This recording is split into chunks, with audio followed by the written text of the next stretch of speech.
There are television series that remain deeply connected to the time in which they were created. They reflect the fashions, technologies, and social currents of a particular era. And years later, they can feel almost like windows into a world that has quietly disappeared. Other series manage something more remarkable. Although they are unmistakably products of their time, they lose very little of what they were truly trying to say. Their characters, their values, and their stories continue to speak to people decades later. The original MacGyver series, produced between 1985 and 1992, belongs to this rarer category. Within only a few minutes of almost any episode, it becomes clear that the man at the center of this story is a different kind of hero. While many other action series of the era were filled with explosions, gunfights, and relentless lone fighters, MacGyver places its trust in someone whose most important tools are neither a gun nor a knife. Instead, he carries a curious way of looking at the world, a sharp and practical mind, and the belief that almost every problem can be solved if one is willing to look closely enough. This simple idea gives the entire series an unusually gentle center. The characters may regularly find themselves in dangerous situations, yet there is rarely a sense that violence is the only possible answer. Instead, the stories follow a different rhythm. Observe, think, understand, and only then act. That sequence is at the heart of Angus MacGyver's character. He is not a hero because he is stronger than the people standing against him, nor is he extraordinary because he possesses some hidden power. His greatest ability is simply that he can recognize possibilities where others see only obstacles. This way of seeing the world runs quietly through the entire series. A piece of wire is never merely a piece of wire. A paperclip is not simply an insignificant object from an office desk. An empty tin can lose its original purpose and become part of something entirely new. For MacGyver, the world is not made of objects with fixed meanings. It is made of possibilities waiting to be recognized. There is something more profound in that idea than a clever storytelling device. It represents a particular way of looking at life itself. Where many people see limitations, MacGyver sees relationships between things. Where others might give up, his search for an answer is only beginning. This attitude gives the series a quiet form of optimism. Difficulties are not denied. Danger does not simply disappear. But there is often another way forward when knowledge, patience, and creativity are brought together. Perhaps this is one of the reasons the series has remained so enduring. Most viewers will never have to defuse a bomb or escape from a collapsing mine. Yet almost everyone knows what it means to improvise. An unexpected problem in everyday life, a difficult decision, a situation that, for a moment, appears to leave no way out. MacGyver takes this familiar human experience and places it inside extraordinary adventures. In doing so, it creates a form of identification that reaches beyond traditional action stories. Interestingly, despite its often dramatic situations, the series has a remarkably gentle atmosphere. Many productions of the 1980s presented their heroes as nearly flawless fighters. MacGyver, by contrast, is allowed to show uncertainty, compassion, and sometimes even doubt. He listens to people. He tries to calm conflicts before they become violent. and even those who stand against him are often treated with a surprising degree of patience. His kindness, however, never feels naive. The series repeatedly acknowledges that cruelty, greed, and violence are real. MacGyver simply chooses not to answer those forces with the same methods. His refusal to use firearms is therefore more than one of the character's most recognizable traits. It is connected to formative experiences in his past. Instead of weapons, he places his trust in his understanding of physics, chemistry, mechanics, and human behavior. What makes this especially interesting is that the series rarely presents science as something distant or academic. The laws of nature become part of everyday life. Pressure, leverage, electrical conductivity, and chemical reactions become practical tools for solving problems. Not every device or improvised construction shown in the series would necessarily work under real-world conditions exactly as presented. Yet many of the ideas are rooted in genuine principles of physics or chemistry. This helped create the impression that knowledge could be something practical and alive. For many viewers, MacGyver therefore became more than simple entertainment. Almost quietly, the series communicated a particular attitude toward learning. Knowledge was not presented as something valuable merely for its own sake. It was a tool that could make people more independent. Someone who understands how the world works can see possibilities that were previously invisible.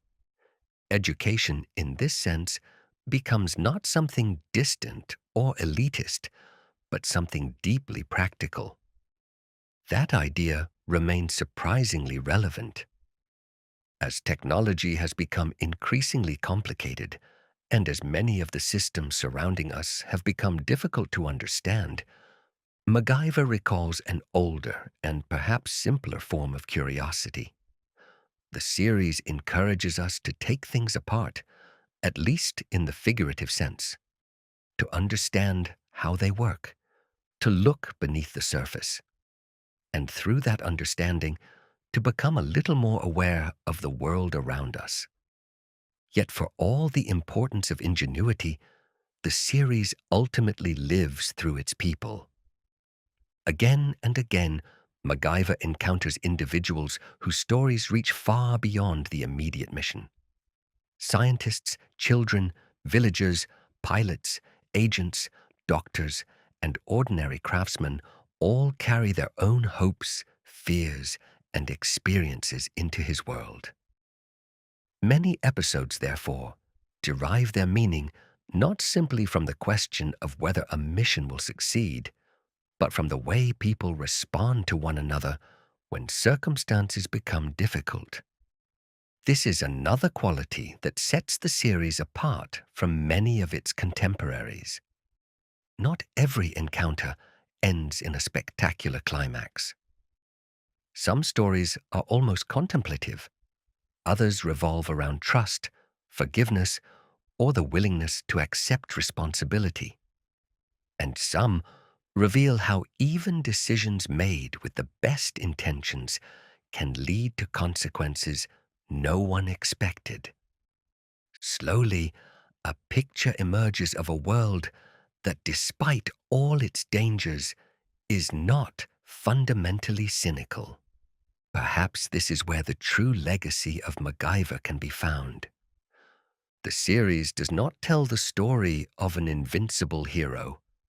It tells the story of a man who believes that thought can be stronger than destruction, that compassion can carry a person further than hardness, and that even the most difficult problems rarely have only one possible solution.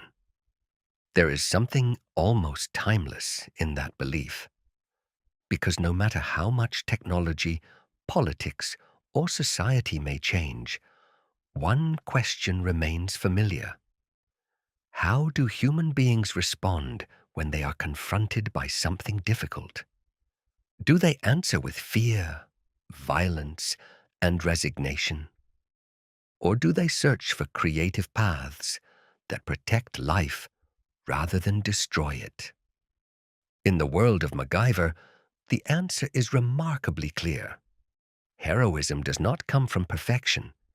It comes from the willingness to take responsibility, to use one's mind, and to continue believing in the possibility of a peaceful solution even when circumstances seem to suggest otherwise. And so begins a journey through 7 seasons of adventures, encounters, and ideas.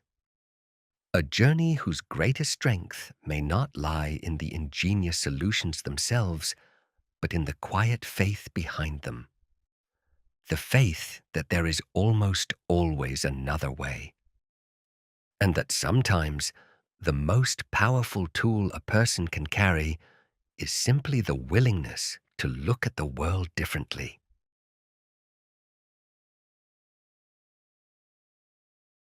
Every television series inevitably carries traces of the time in which it was created.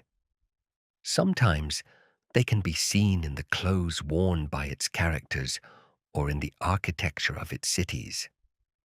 At other times, they reveal themselves through the subjects people talk about, or through the fears and hopes that quietly exist between the lines. MacGyver is deeply rooted in the 1980s, and precisely because the series reflects its era so clearly, it offers us today a fascinating glimpse into a world that feels both familiar and long gone. When the first episode was broadcast in the autumn of 1985, the world was still firmly in the middle of the Cold War. For decades, the United States and the Soviet Union had stood opposite one another as political and military rivals. Although relations were beginning to move gradually toward greater openness, mutual suspicion remained deeply present. Nuclear weapons, intelligence agencies, and international crises were part of the daily news. This atmosphere can also be felt throughout many of the series' stories.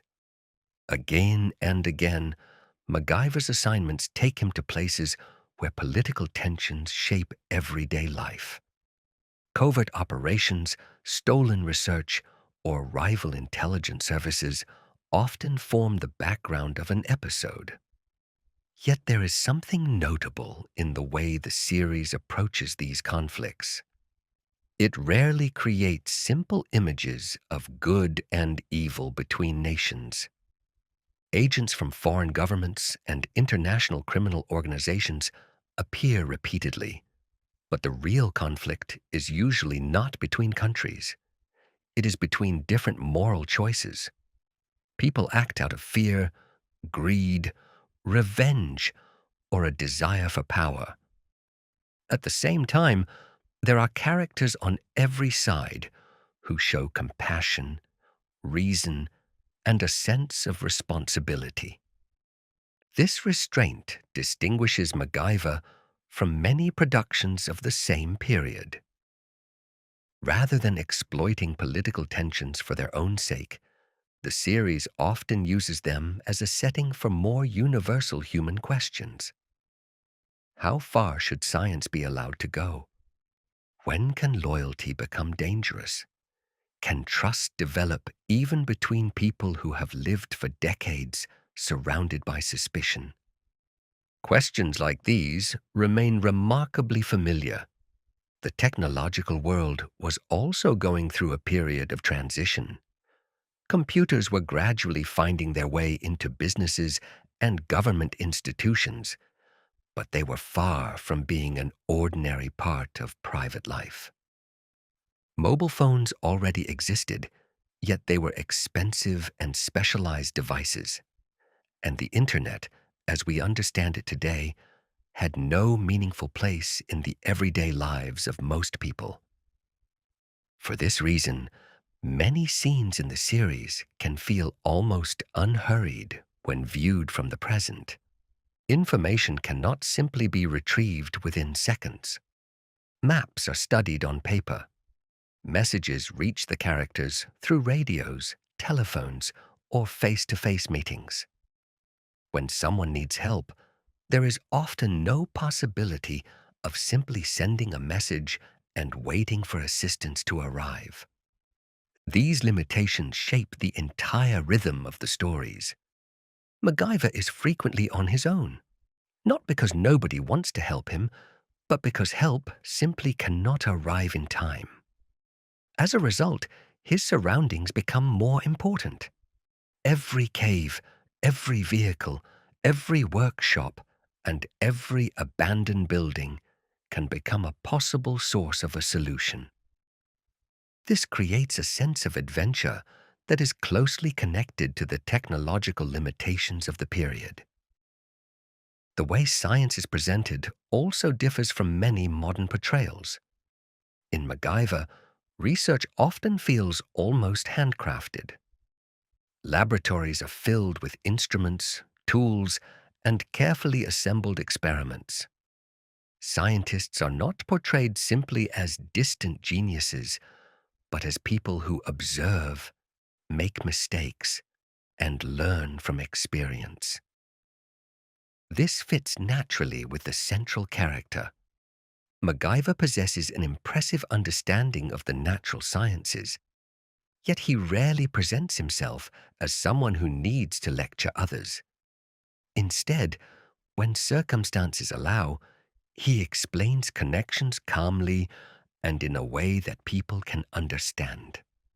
Knowledge is something to be shared rather than guarded. During the 1980s, environmental awareness was also becoming increasingly important. Issues such as air pollution, dying forests, and the protection of endangered species were entering public discussion. These developments, too, left their mark on the series. Again and again, MacGyver becomes involved in protecting nature and preserving habitats. He treats animals with respect, criticizes careless exploitation, and suggests that technological progress must also carry responsibility with it. The series rarely presents these ideas as a lecture. Instead, it creates the feeling that humanity exists within a much larger world, one whose balance can easily be disturbed. Social questions are given considerable space as well. Children living in difficult circumstances, elderly people, minorities, and people with disabilities appear repeatedly as natural parts of the world the series portrays. Some episodes, of course, reflect the perspectives of the period in which they were made, and not every portrayal would necessarily be approached in exactly the same way today. Even so, there is a noticeable tendency to place understanding ahead of prejudice. MacGyver approaches very different kinds of people with the same basic attitude. He listens. He does not judge too quickly, and before he acts, he tries to understand. These qualities give the character much of his lasting appeal. Television itself was changing during this period as well. Families would often gather in front of the television at a fixed time. There were no streaming services, no digital libraries, and no episodes waiting to be watched whenever someone happened to have the time. Each new episode was its own small event, and viewers might have to wait an entire week before seeing what came next. This also influenced the structure of the series. Most episodes tell a largely self-contained story. New viewers could begin watching without needing extensive knowledge of what had come before. At the same time, recurring characters and relationships developed gradually over many years. By modern standards, this pace can feel almost unusually calm. Rather than relying on major revelations every few minutes, the series trusts that characters can grow through many smaller encounters. The locations also contribute greatly to its atmosphere. Although MacGyver is rooted in the United States, his work repeatedly takes him into very different parts of the world. Dense forests, snow-covered mountains, desert landscapes, remote villages, and modern cities follow one another, giving the series the feeling of an ongoing journey. And the landscape is rarely nothing more than scenery. It becomes part of the story. A river can become a means of escape. A forest can provide materials for an improvised construction. A cave can offer shelter from those in pursuit. Nature is not necessarily presented as an enemy. It is something to be understood. This perspective fits naturally with MacGyver's character. He rarely tries to defeat his surroundings. Instead, he works with them. He observes what they have to offer and turns those possibilities into solutions. Perhaps this is one reason why so many episodes still feel pleasantly unhurried today. The stories leave room for observation, for conversations, for small details along the way, for quiet moments between the more dangerous situations. And slowly, a picture emerges of a world that, despite its political tensions and technological challenges, is carried by a quiet sense of hope. The hope that reason can be stronger than fear, that cooperation can achieve more than confrontation, and that even in uncertain times, people can find the courage to remain curious, helpful, and peaceful.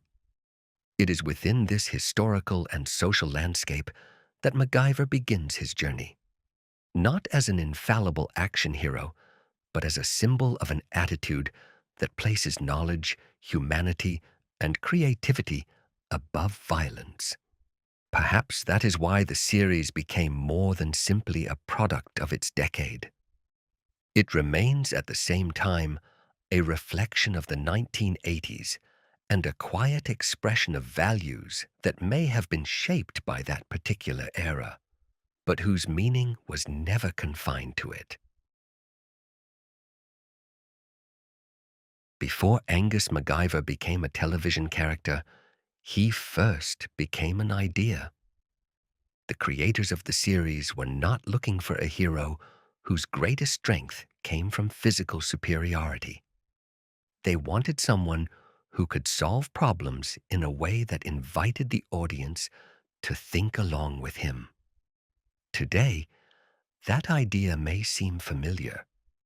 In the middle of the 1980s, however, it was far from ordinary.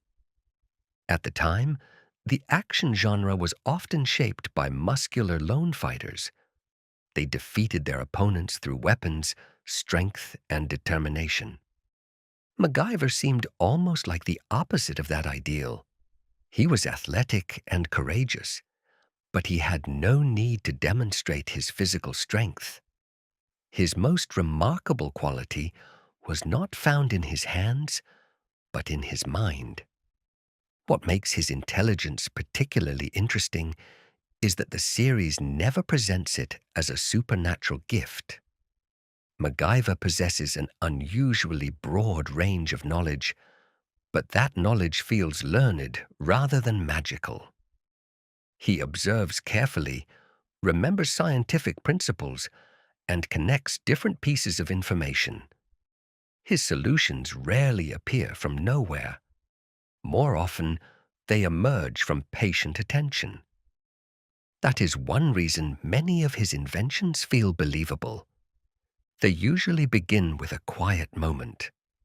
While other people may panic or act too quickly, MacGyver takes a brief moment to look around.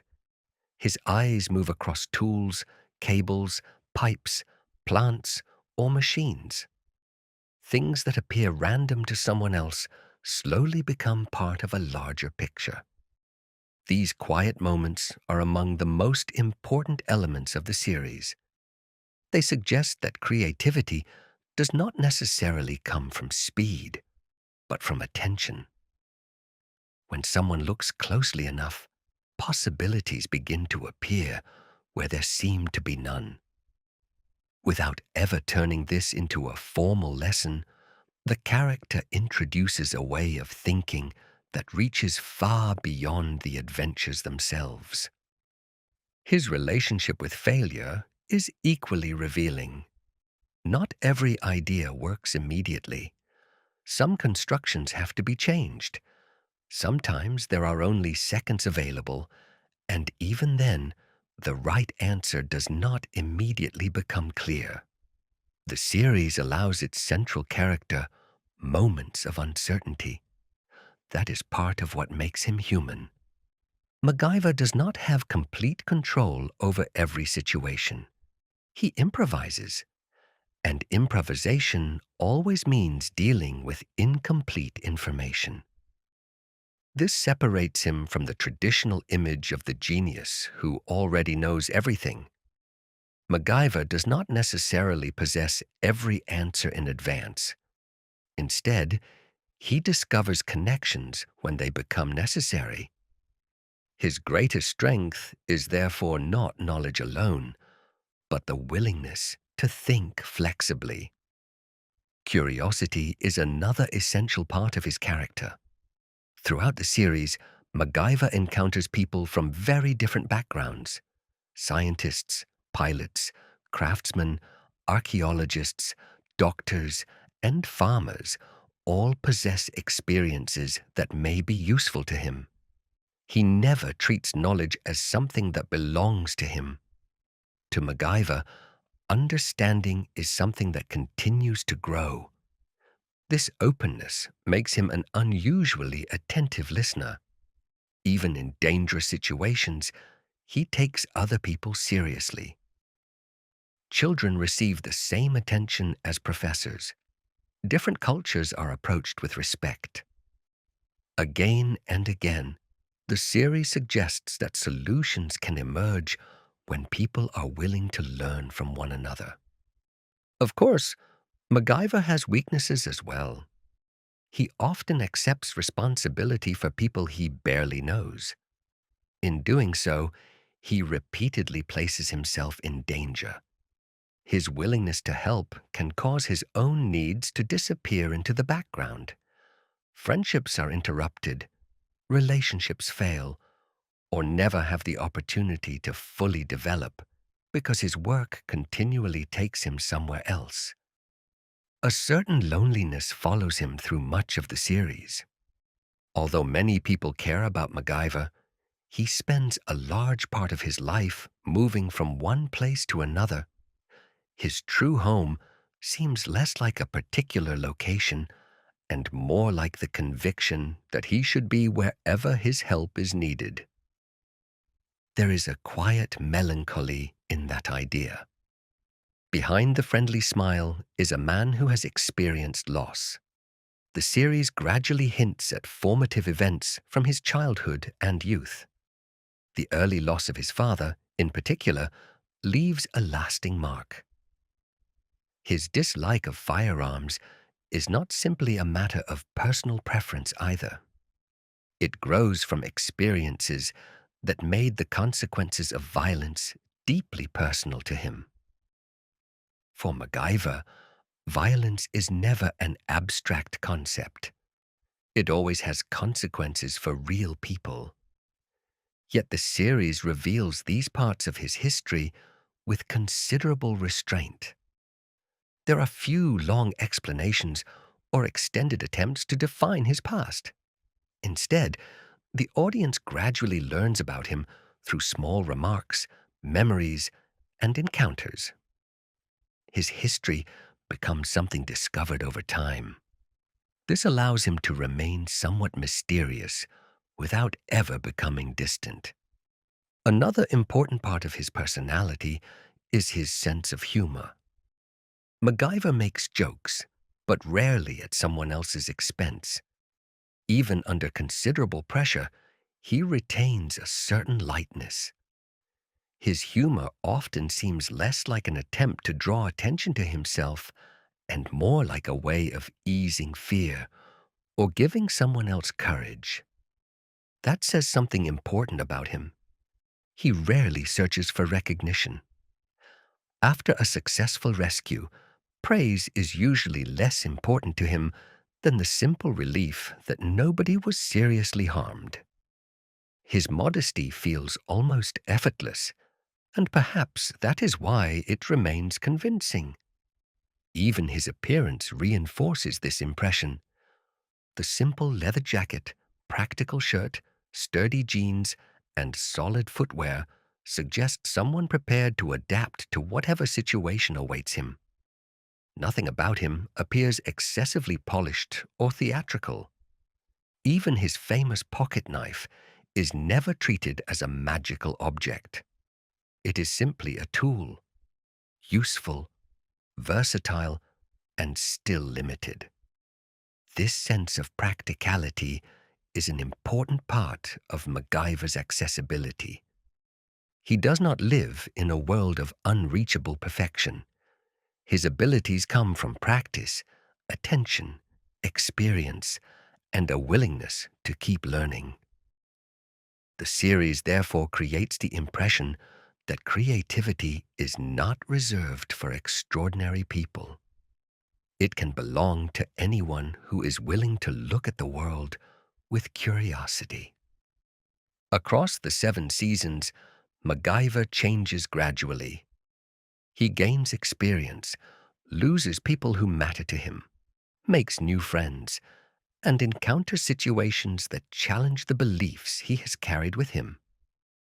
Yet the center of his personality remains remarkably stable. He continues to hold on to his values, even when doing so means choosing the more difficult path. That consistency makes him an unusual kind of television hero. Many heroes define themselves through victory. MacGyver defines himself through his choices. For him, success does not primarily mean defeating an opponent. It means protecting people and finding a peaceful way forward. Sometimes he succeeds. Sometimes he has to accept that not every story will end happily.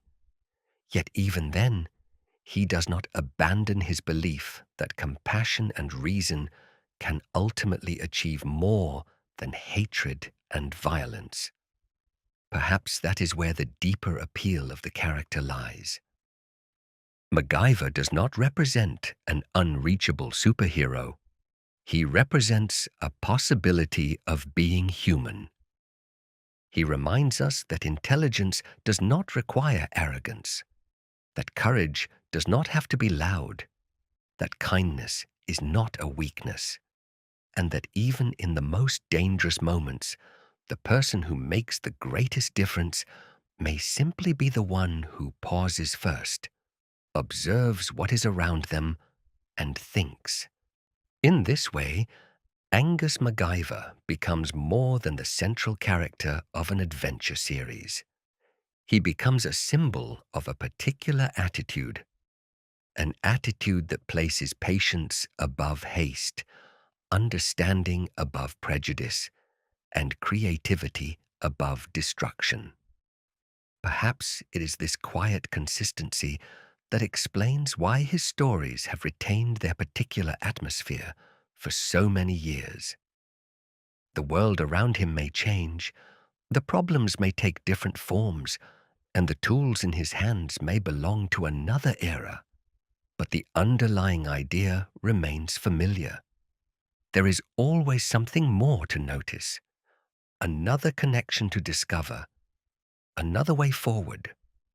And sometimes the first step towards solving a difficult problem is simply to stop, look around, and allow the mind a moment of silence. Heroes rarely exist entirely on their own. Even those who often appear to be working alone usually move within a larger network of people, institutions, and shared purposes. In MacGyver, that role belongs to the Phoenix Foundation.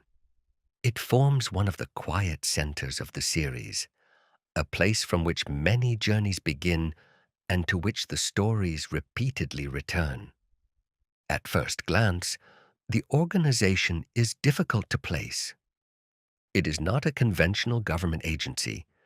It is not simply a research institute, and neither does it resemble a military organization.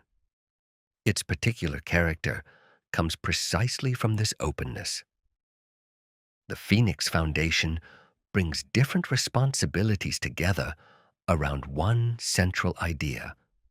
Knowledge should serve people. Its employees conduct research, offer advice, organize relief efforts, and cooperate with partners in different parts of the world. Depending on the circumstances, they may support scientific expeditions, assist humanitarian projects, or help contain developments that could place people in danger.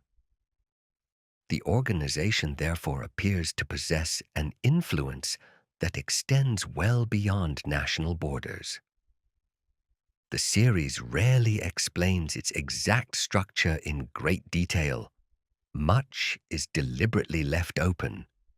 Because of this, the Phoenix Foundation feels less like a rigid bureaucracy and more like a network of people who have chosen to accept responsibility. This narrative openness serves an important purpose. It allows MacGyver to travel to very different parts of the world without every assignment requiring the same explanation. One story may involve an archaeological discovery, another an environmental concern, medical research, or diplomatic mediation. The organization provides a believable framework for this variety. At the same time, it reflects a particular vision of international cooperation. Conflicts are not solved solely through political power. Scientists, doctors, engineers, and humanitarian workers are given importance alongside agents and security personnel. The focus of the stories therefore shifts. Military superiority is not necessarily what determines the outcome of a mission. Cooperation does. That idea feels surprisingly modern. Today, international research projects and humanitarian cooperation are familiar parts of the world. In action television of the mid-1980s, however, such subjects appeared far less often. MacGyver demonstrated that adventure did not have to come from military operations. The preservation of historical artifacts, the response to environmental disasters, or the protection of scientific knowledge could also become the foundation for compelling stories. At the heart of this organization is a man who becomes far more than MacGyver's superior, Peter Thornton.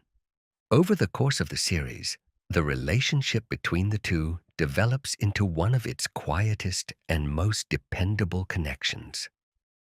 Peter Thornton has a background in intelligence work.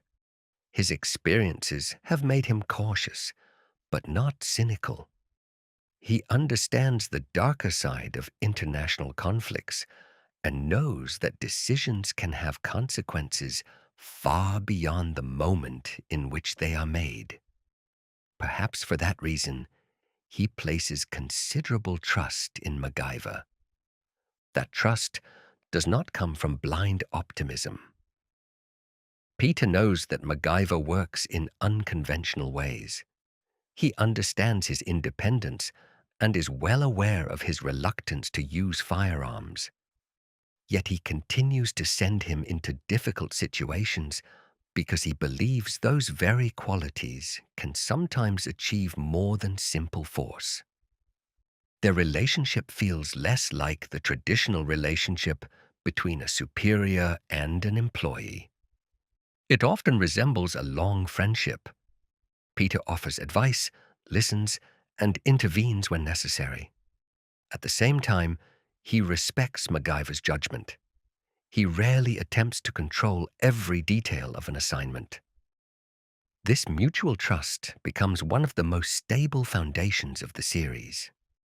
It is also important that the Phoenix Foundation never appears to be an all-powerful institution, despite the international nature of its work. Its resources are limited. Money is not endless. Information is often incomplete. Missions do not always unfold as planned. Its own people can be placed in danger. These limitations make the organization feel human. It is not a perfect machine. It is made of people who make decisions and then have to live with the consequences. This separates the Phoenix Foundation from many fictional intelligence organizations found in other television series. Those institutions can sometimes appear almost infallible, possessing endless resources and seemingly unlimited authority. The Phoenix Foundation feels much more tangible. It can make mistakes. It has to establish priorities. And sometimes, despite every effort, it cannot solve every problem. Ethical questions also appear repeatedly. Should dangerous research be made public if it could also be misused? Should a discovery be kept secret in order to protect people? How far is it acceptable to go in order to prevent a greater tragedy? The series rarely provides simple answers. Instead, it suggests that responsible action often means choosing between several imperfect possibilities. Once again, this reveals something distinctive about the storytelling of MacGyver. Conflicts do not always arise because a villain has decided to do something evil. Very often, they emerge from difficult decisions. Different people pursue different goals, and each may have reasons that appear understandable from their own perspective. As a result, many episodes develop a moral dimension that reaches beyond the immediate adventure. There is another interesting aspect to the way the Phoenix Foundation operates. Although MacGyver is often remembered as a lone problem solver, he rarely works entirely by himself. He relies on scientists, doctors, technicians, pilots, and many other specialists.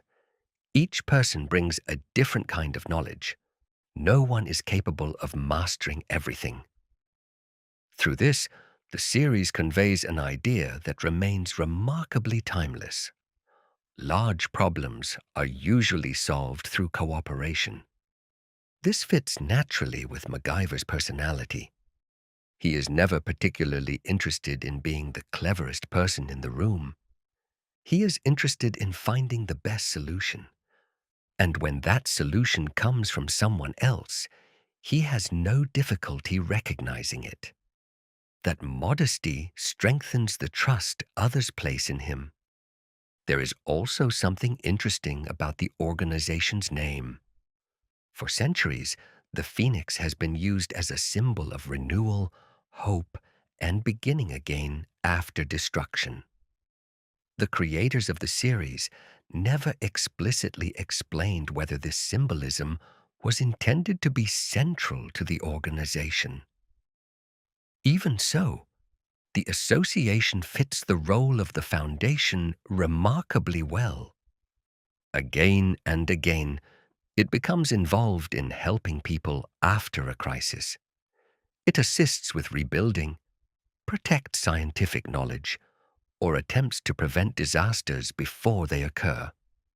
Its purpose is associated with preservation rather than destruction, with reconciliation rather than revenge, and with responsibility rather than power. Of course, the Phoenix Foundation remains a fictional organization. In the real world, many of its responsibilities would likely be divided among government agencies, universities, humanitarian organizations, and international institutions. But this fictional concentration serves the storytelling well. It allows the series to bring together very different subjects while maintaining a common thread. It creates a place where science, adventure, humanity, and responsibility can meet. For MacGyver himself, the Phoenix Foundation represents more than an employer. It gives his beliefs a framework. Here, he finds people who share many of the values that guide him. People who believe that knowledge should not exist primarily as a means of controlling others, but as a way of protecting life and resolving conflicts without unnecessary violence.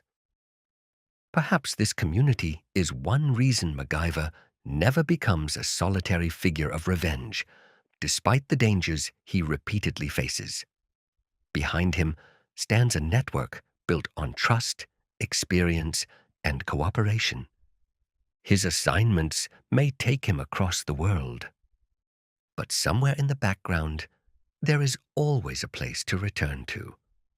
A place that is defined less by its buildings than by a shared idea. That responsibility begins where knowledge meets compassion. When people think of MacGyver, many first remember the strange little constructions made from objects that would normally seem almost worthless. A paperclip, a piece of wire, some tape, or a battery. Ordinary things that most people would barely notice can become parts of a solution in his hands. Over the years, this idea became so closely associated with the character that it eventually gave rise to a word of its own. To solve a difficult problem with whatever happens to be available is to MacGyver it. But these famous inventions are much more than a recurring device used by the writers. They are at the heart of the entire series. Every improvised construction tells us something about the way MacGyver sees the world. While most people judge an object by the purpose for which it was originally designed, he notices its properties. A metal pipe is not simply a pipe. It has strength. It can conduct heat. It can withstand pressure. A rubber band is not merely something used to hold objects together. It stores elastic energy. A pane of glass is not simply a window. It is a material with particular physical characteristics. The difference may seem small at first. In reality, it changes the entire way of thinking. MacGyver rarely asks, "What was this object made for?" More often, he asks, "What can this object do?" That perspective opens possibilities that remain invisible to everyone else. Interestingly, this way of thinking follows a principle that exists far beyond the world of the series. Engineers, craftspeople, rescue workers, and expedition leaders often have to work with limited resources. The ideal tools are not always available. Instead, existing materials have to be used as intelligently as possible. That is the essence of improvisation. In everyday life, improvisation can sometimes suggest disorder or an emergency solution. In MacGyver, it takes on a very different meaning. It is not a sign of poor preparation. It is an expression of understanding. Only someone who knows the properties of a material can use it effectively for an unexpected purpose. And with that, the series places a much broader idea at its center. Creativity rarely appears from nothing. It grows from knowledge. That is why MacGyver's work almost never begins with frantic action. First, he observes. He gathers information. He considers the risks. He organizes what he knows. Only then does an idea begin to take shape. This calm approach distinguishes him from many traditional action heroes. In those stories, speed is often the difference between success and failure. With MacGyver, the opposite is frequently true. Taking a moment to look can reveal connections that would otherwise disappear in the confusion of the moment. The series itself reinforces this idea. Some of its most memorable scenes do not involve explosions or dramatic confrontations. Instead, they show a man quietly examining a room. His eyes move toward a lamp, then a toolbox, then a piece of wire, and finally, a small electric motor. At first, these objects appear unrelated. Only gradually does it become clear how they might work together. In this way, the series quietly invites the audience to think along with him. We begin to notice possibilities ourselves. What properties does this material have? What force could be used here? How might two ordinary objects work together? This creates a sense of participation that goes beyond simply watching the story unfold. Naturally, this raises another question. How realistic are MacGyver's inventions? The answer is more complicated than it might first appear. Many of the physical and chemical principles behind his solutions are based on genuine scientific concepts.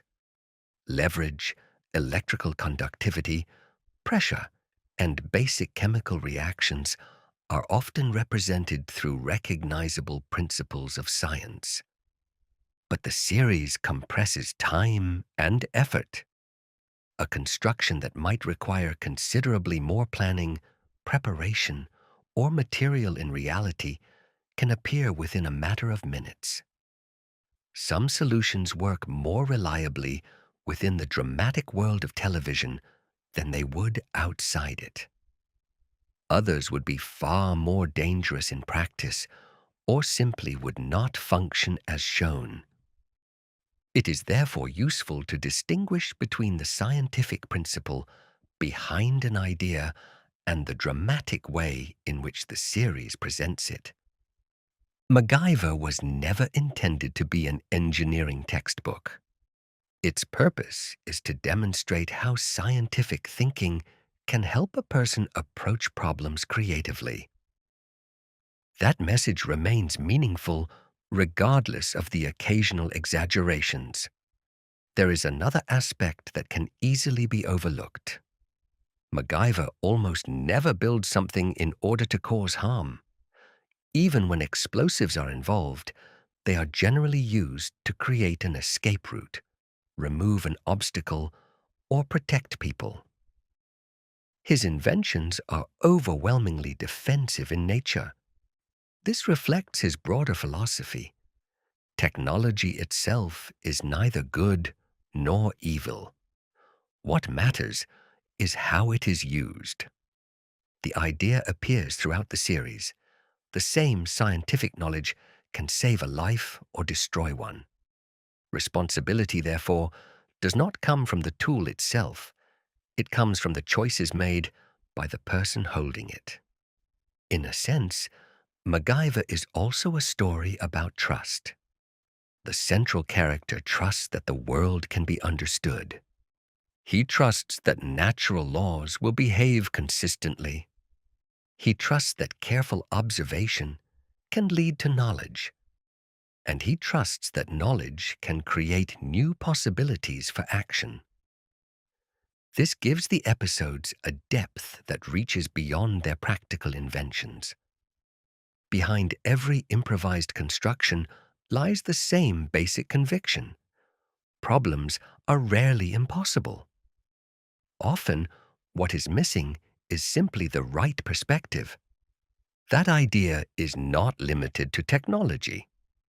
MacGyver approaches people in much the same way. He searches for different perspectives, tries to calm conflicts, clears up misunderstandings, and looks for paths that others have not yet noticed. His mental flexibility, therefore, does not end with machines or tools. It shapes the way he moves through life. Perhaps this is why the word MacGyver has remained familiar long after the original series ended. It no longer refers only to building something from whatever happens to be nearby. It represents an attitude, a willingness not to accept difficulties as permanent boundaries, the courage to work creatively with limited resources, and the belief that knowledge and patience can reveal possibilities that were hidden before. This is also why the inventions of the series have aged surprisingly well. The technology around us may be more advanced now. Computers are vastly more powerful. Communication happens within seconds. Many of the tools themselves have changed, but the underlying idea remains timeless. People will always encounter situations in which no perfect solution is immediately available. And in those moments, success depends not only on what equipment is at hand. It also depends on the ability to observe carefully, recognize connections, and respond with calm creativity. That is the real legacy of MacGyver's ingenuity. It is not the spectacular construction that makes him extraordinary. It is the attitude from which that construction emerges. An attitude that combines knowledge with humility, that sees possibilities where others see obstacles. And that reminds us that even the most ordinary objects can become meaningful parts of something larger when we are willing to look at them differently. Perhaps this is the quietest lesson running through the entire series. Not everyone will one day have to solve a complicated technical problem under extreme circumstances. But everyone encounters moments in life when patience, creativity, and a fresh perspective on something familiar can make a meaningful difference. In that sense, every one of MacGyver's famous improvisations tells the same quiet story.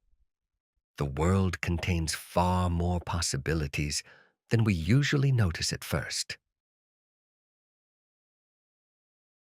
Every era creates its own idea of what makes someone a hero. Sometimes it is physical strength, sometimes determination, or the willingness to sacrifice oneself for others. In the 1980s, the image of the action hero was often shaped by characters who fought their way forward with weapons, overwhelming firepower, or uncompromising force. Against that background, Angus MacGyver feels almost like a quiet counterpoint. He is brave. He regularly finds himself in situations where his life is in danger. He stands face to face with armed opponents, and yet he almost never carries a firearm himself. This choice is not simply a curious detail of his character, nor merely a device created to distinguish the series from other action shows. Within the world of MacGyver, it has a personal and moral meaning. The series repeatedly suggests that formative experiences during his childhood and youth shaped his attitude toward violence. The violent death of his father, together with other experiences involving firearms, helped create his belief that a gun is not a symbol of safety, but a reminder of how quickly violence can lead to consequences that cannot be undone. This history explains much about him without defining him entirely. MacGyver does not condemn people simply because they carry weapons. He often treats soldiers, police officers, and security personnel with genuine respect. He understands that other people may make different choices when confronted with difficult circumstances. His objection is directed primarily toward the idea that violence should be chosen too quickly as the first solution. That distinction is subtle, but important. The series does not claim that every problem can be solved peacefully. What it shows, again and again, is that many conflicts become worse because people turn to violence before other possibilities have been explored. MacGyver therefore tries to delay that decisive moment. He talks, he observes, he creates distractions, he buys time, and when other possibilities appear to have disappeared, he turns to improvised solutions. Even then, these are usually intended to disable an opponent or create a way to escape, rather than to take a life. This restraint shapes the tone of the entire series. Many action sequences do not end with an enemy lying defeated. They end with someone being rescued. The objective is not to eliminate as many opponents as possible. It is to bring as many people as possible safely home. That change in perspective also alters the role of the viewer. Instead of waiting for the decisive blow, we begin searching alongside MacGyver for another possibility. The question becomes something different. Is there still another way? It is a remarkably timeless question because it reaches beyond the stories themselves. In everyday life, people repeatedly find themselves in situations where they must choose between confrontation and understanding. Such moments are rarely as dramatic as the situations in a television series, but the underlying principle can still be familiar. Not every disagreement has to be won.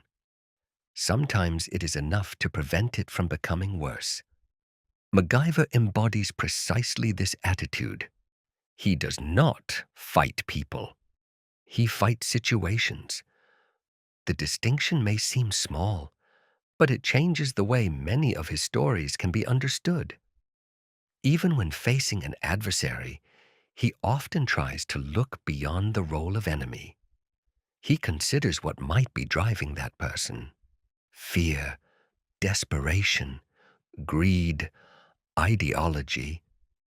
Behind the action, he first tries to see a human being.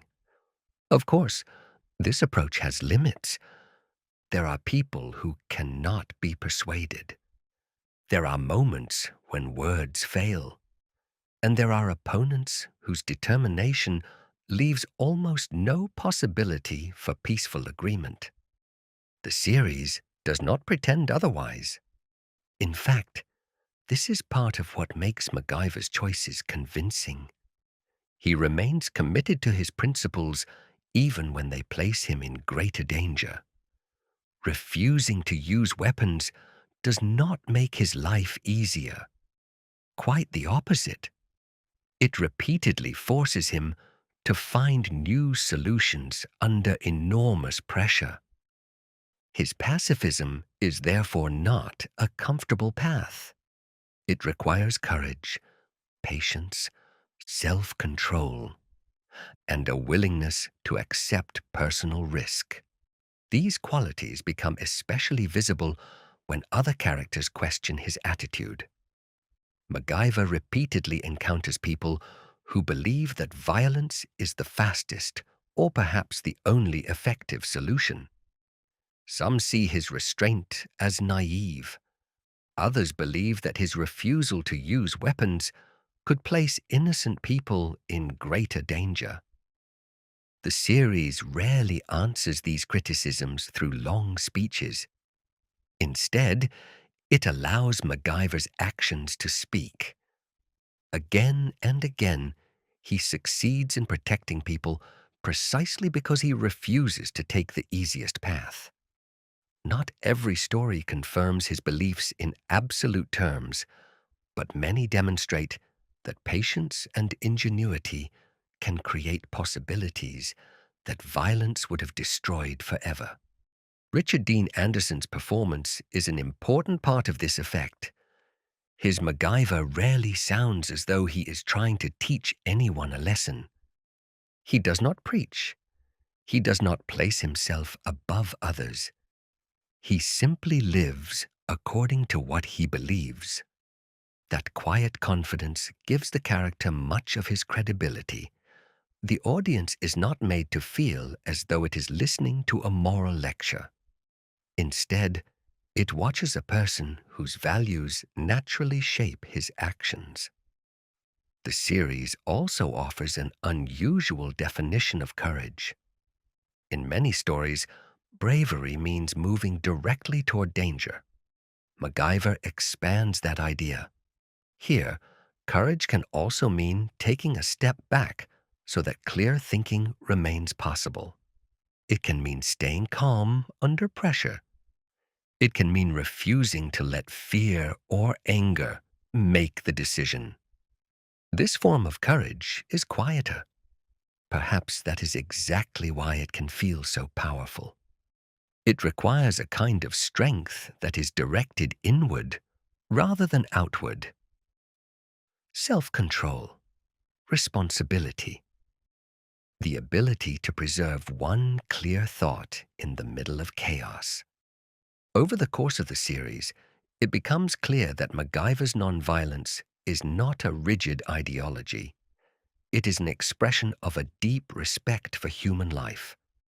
Every person he can save represents a success. Every escalation he can prevent is something worth preserving. This does not make him infallible. He makes mistakes. He cannot save everyone. Some conflicts leave wounds that cannot easily be healed. Yet even in those moments, he remains attached to the same basic belief that human life is worth protecting and that an honest attempt to avoid violence is never meaningless. Perhaps this is where the lasting influence of the character can be found. MacGyver demonstrates that heroism does not have to be connected to superiority. It can also exist in the decision to refuse power, even when that power is available. It can exist in searching for a peaceful solution when the quicker path would be far more tempting. That message remains as relevant today as it was in the 1980s. Because regardless of technological progress or social change, one question remains. What are we willing to do in order to achieve what we believe is right? MacGyver does not answer that question with a simple set of rules. Instead, it points in a particular direction. It reminds us that genuine strength may not lie in destroying an opponent, but in preserving one's own humanity, even when circumstances make that difficult. And this is what continues to distinguish Angus MacGyver from so many other television heroes. Not because he never fights, but because he never forgets what is worth protecting. No person shapes a world entirely alone. As much as MacGyver depends on its central character, the series draws much of its warmth from the people Angus MacGyver encounters along the way. Some remain with him for only a single episode. Others return again and again over the years. Together, they form a network of trust, loyalty, and mutual respect that becomes the emotional heart of the series. This is one of the qualities that separates MacGyver from many other adventure shows of its time. The hero remains at the center, but the stories rarely revolve around him alone. Again and again, other people are allowed to step into the foreground. Their worries, hopes, and decisions are given room to matter. MacGyver therefore becomes less a traditional savior and more a companion who helps others rediscover possibilities within themselves. This approach gives the series a particular sense of humanity. Sometimes a quiet conversation is enough to make a character feel real. A brief glance at an old photograph, a passing memory of childhood, an uncertainty that has remained hidden for years. Small moments like these can make supporting characters surprisingly vivid, even when they appear for only one story. They are not merely obstacles or helpers. They feel like people whose lives began long before MacGyver arrived and will continue long after he has gone. Among the recurring characters, Peter Thornton holds a particularly important place. His role within the Phoenix Foundation has already been considered, but beyond his professional position, a friendship develops between him and MacGyver that becomes one of the most dependable constants in the series. The two men differ in many ways. Peter is often more cautious. He carries responsibility for numerous employees and has to make decisions whose consequences can extend far beyond a single mission. MacGyver, by contrast, tends to think more immediately. He trusts his instincts and is willing to accept unusual risks. In precisely this way, their differences complement one another. Peter reminds MacGyver not to lose sight of the larger picture. MacGyver, in return, repeatedly shows his friend that rigid rules cannot account for every situation. From this exchange comes a mutual respect that rarely needs to be spoken aloud. Then there is Jack Dalton. Few other characters bring quite as much lightness into the series. Jack often seems like MacGyver's complete opposite. He is charming, talkative, and constantly coming up with business ideas, not all of which have been particularly well thought through. His optimism can seem almost limitless, and at times even slightly reckless. Yet it would be too simple to regard him merely as a source of comedy. Jack has a good heart. He is loyal. He stands by his friends, and when the moment truly matters, he can show a courage that reaches far beyond his carefree exterior. The friendship between Jack and MacGyver is built on mutual trust. They tease one another. They argue. Jack occasionally gets his friend into trouble through spontaneous decisions. At the same time, MacGyver knows that Jack would never deliberately abandon him. Their relationship gives many episodes a welcome sense of lightness. Much of the humor comes from the contrast between their personalities. While MacGyver calmly studies a situation, Jack may already be thinking about his next improvised plan, usually without having considered all of its consequences. The difference between them creates many of the series' gentler moments. Another important companion is Wilt Bozer. Bozer has known MacGyver since their school days. Unlike many of the people surrounding MacGyver, he does not belong to the world of international missions or covert operations. He lives a comparatively ordinary life and follows his dream of becoming an artist with considerable passion. That grounded quality makes him particularly interesting. Bozer reminds us that MacGyver was not always an agent, a rescuer, or an adventurer. He has a past. He has friendships and memories that existed long before the events of the series. There is a quiet familiarity between the two men. They rarely need to explain themselves to one another. Conversations can begin halfway through a thought, as though both already understand where the other is going. This effortless familiarity feels remarkably genuine. and gives the impression of a friendship that has grown over many years. It is also striking how different the people around MacGyver can be. Some possess extraordinary technical knowledge, others have practical skills, still others contribute through life experience or a strong sense of what is right. Through these encounters, the series communicates an idea that runs quietly through all 7 seasons. Everyone has something to contribute. No one is defined solely by their profession or social position.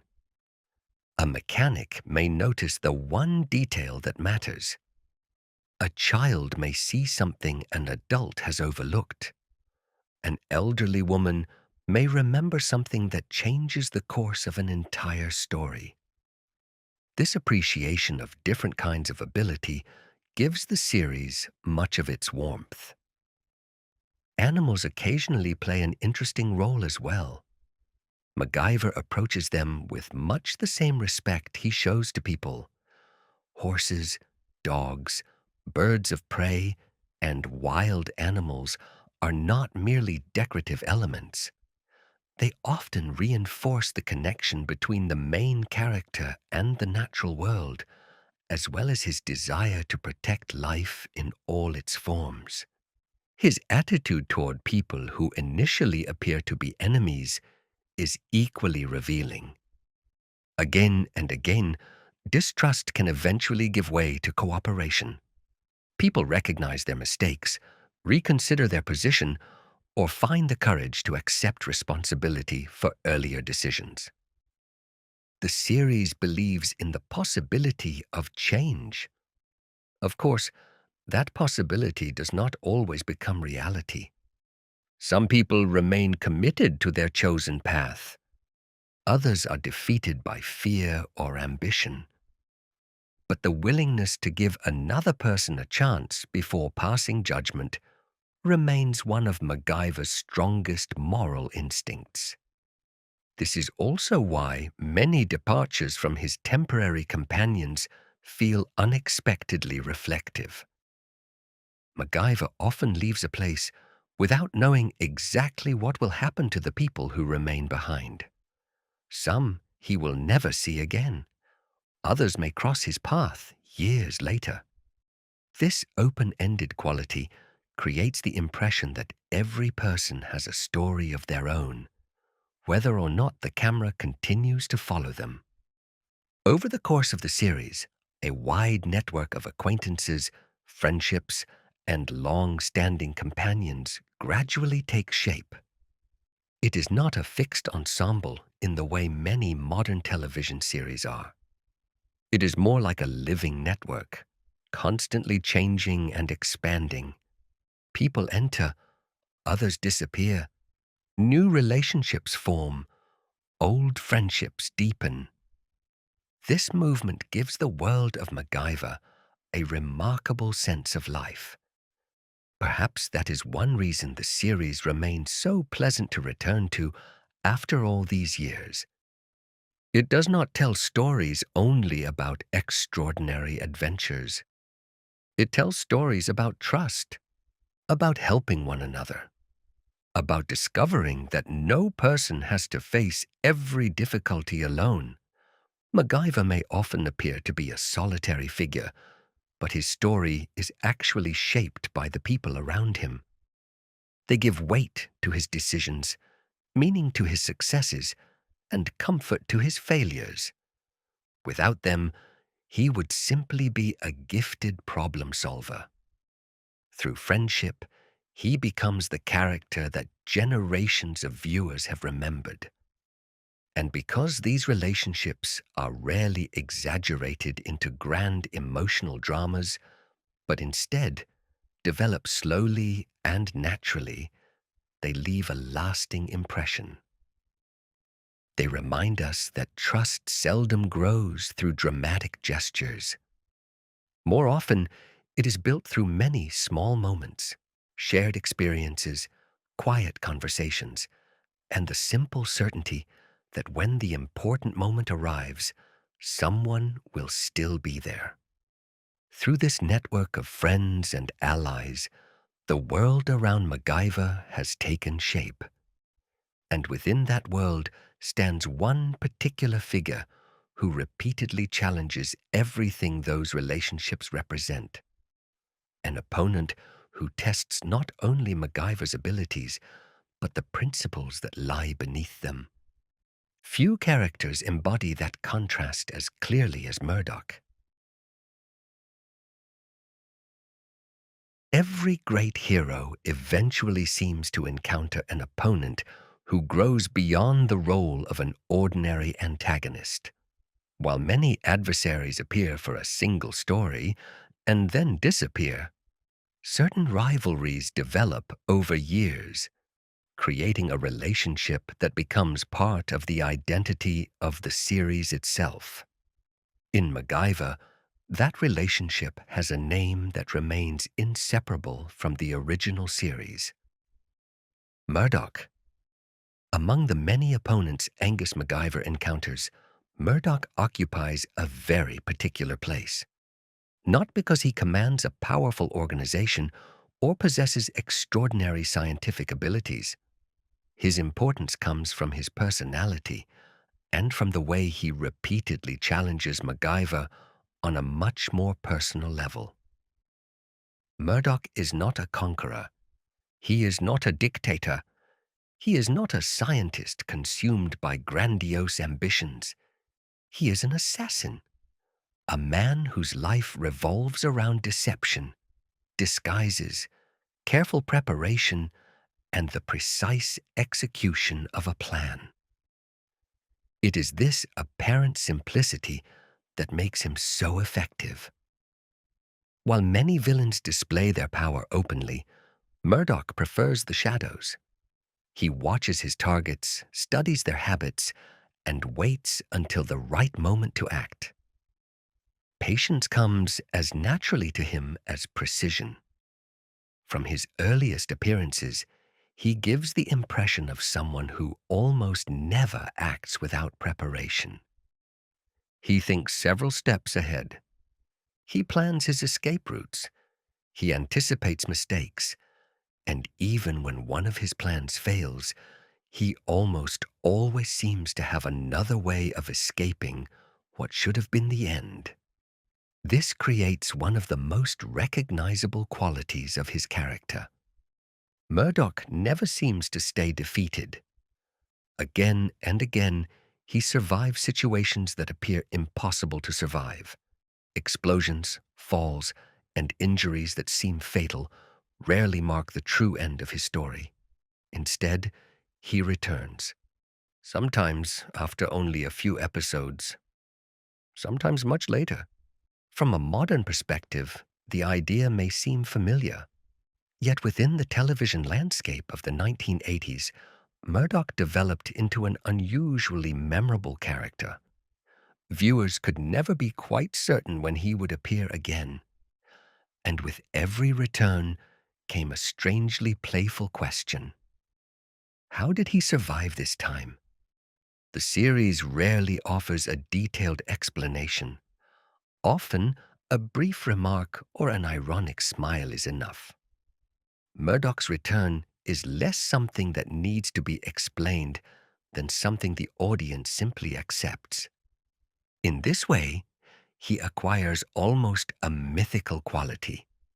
Of course, this is a deliberate storytelling device. The series is not attempting to provide a realistic medical account of surviving catastrophic injuries.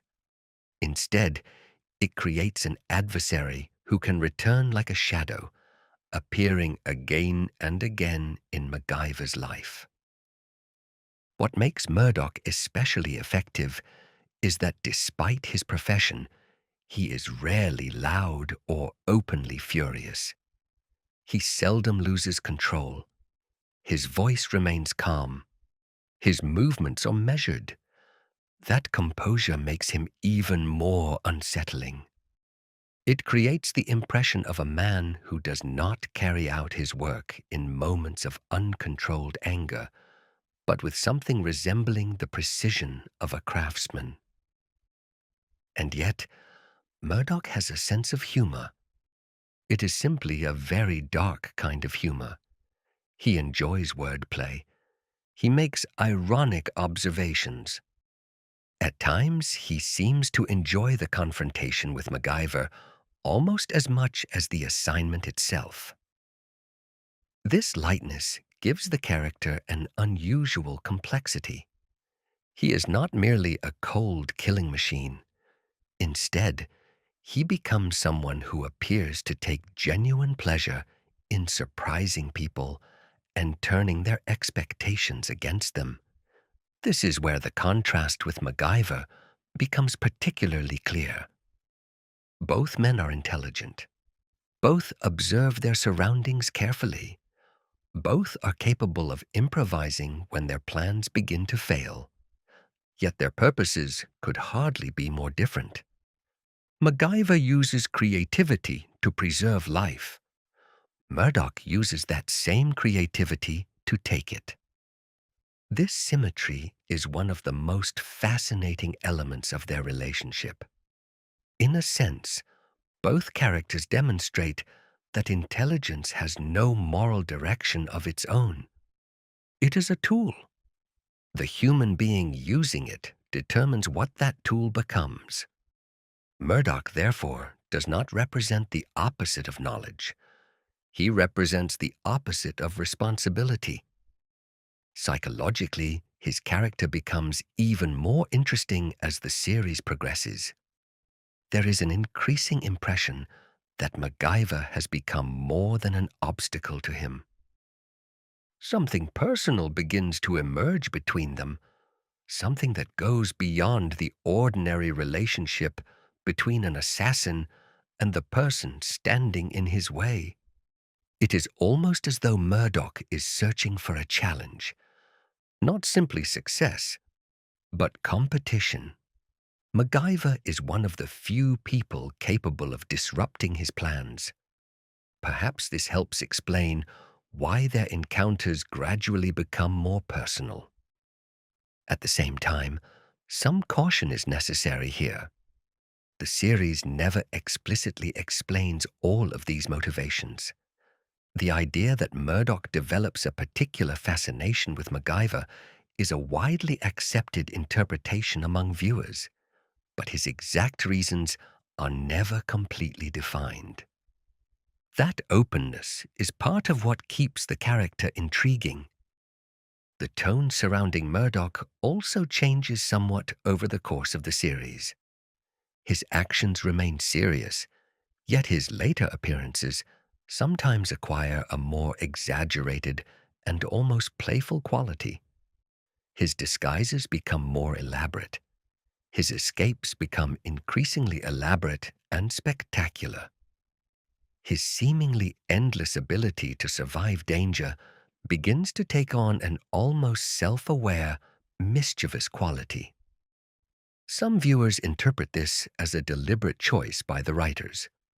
Murdoc gradually becomes less like a strictly realistic assassin and more like a recurring myth within the world of the series.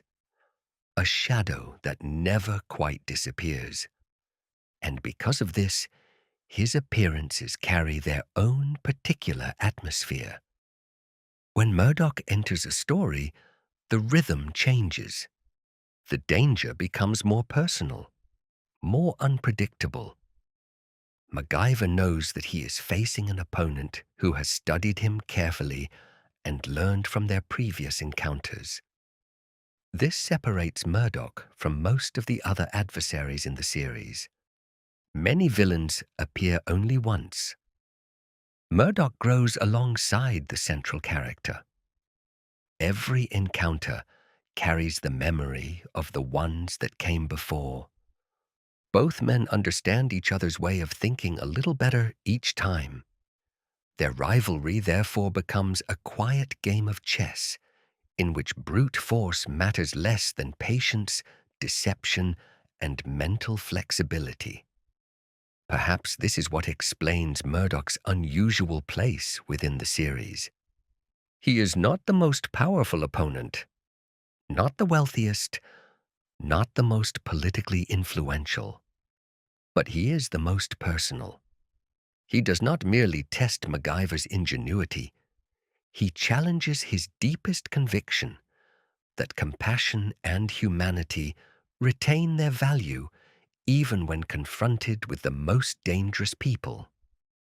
Again and again, MacGyver is placed in situations where Murdoc could perhaps be eliminated permanently. And again, he refuses to cross that line. Not because he is weak, but because he refuses to become governed by the same moral boundaries that his opponent has abandoned. In the end, Murdoc therefore becomes much more than a recurring villain.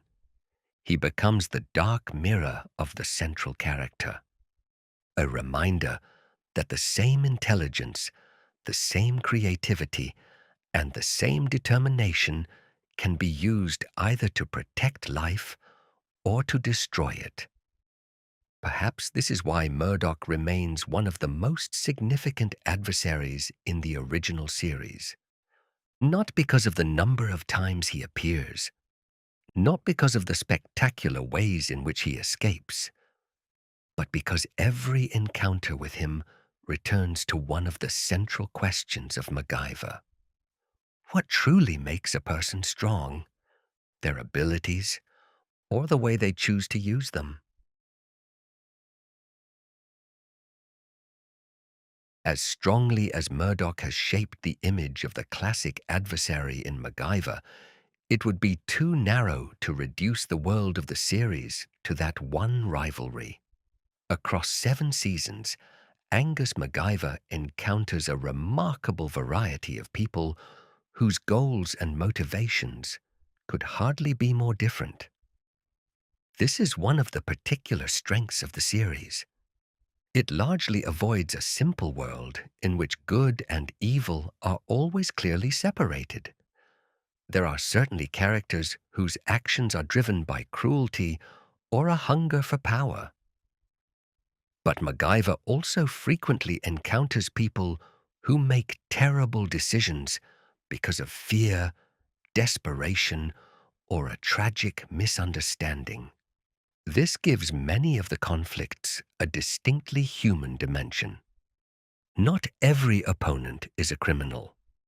Not every criminal is evil at heart.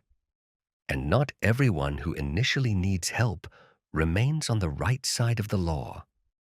This openness makes the world of MacGyver feel surprisingly believable. One recurring type of adversary is the scientist whose research begins to move beyond his control.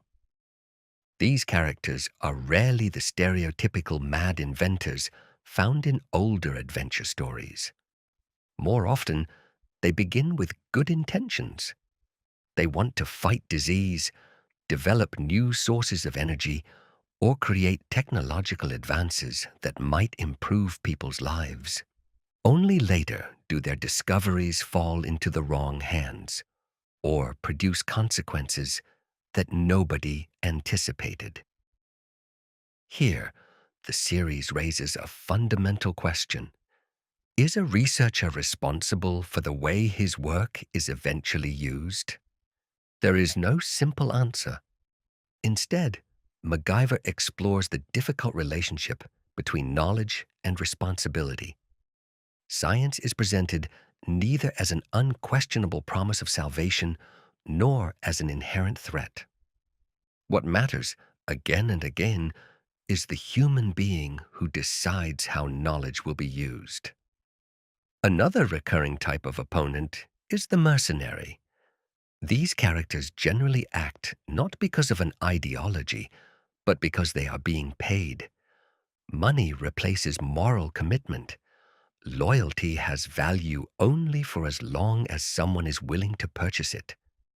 Even here, however, the series avoids excessive simplification. Some mercenaries eventually recognize the consequences of what they have done. Others remain committed to their chosen path. And some discover that they themselves are expendable, treated by their employers as nothing more than replaceable tools. Episodes involving former soldiers can be particularly revealing. Many of these men carry the marks of earlier conflicts with them. Some struggle with guilt. Others find it difficult to build a life after years of military service. Still others continue to hold on to a worldview that may once have made sense during wartime, but begins to collapse when they return to civilian life. Once again, the series approaches these characters with restraint. It rarely rushes to judgment. Instead, it is interested in the question of how experience can change a person. Smugglers, art thieves, and international criminals also appear throughout the series. At first, these characters serve the familiar function of adventure storytelling. They bring danger, pursuit, and uncertainty into the plot.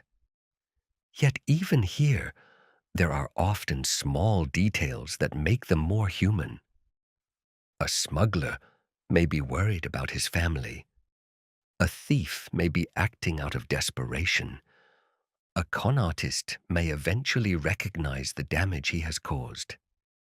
Not every story ends in complete reconciliation, but many suggest that human decisions are rarely determined by a single quality alone. The portrayal of corrupt authority figures is equally interesting. Again and again, MacGyver encounters people who abuse the power entrusted to them. Politicians, business leaders, military officers, government officials. Yet the series does not suggest that power itself is necessarily dangerous. The danger begins when responsibility disappears. And with that, MacGyver returns to one of its central ideas. A person's position does not determine their character. What matters is how they use the responsibility that comes with it. There are also adversaries who do not act out of cruelty at all, but out of fear. A father desperately tries to protect his family. A scientist hides a mistake because he is afraid of losing his reputation. A witness remains silent because he fears retaliation. Characters like these remind us that fear can sometimes be more powerful than hatred. MacGyver therefore approaches them with patience. He tries to build trust before passing judgment. It does not always work, but the attempt itself distinguishes him from many conventional heroes. Another category of adversary emerges from ideological conviction. Some people believe that their goal justifies any means necessary. Others pursue political or religious beliefs with an almost absolute determination. Here again, the series remains relatively careful. It is less interested in condemning a particular ideology than in examining the moment when a person becomes unable to accept any perspective other than their own.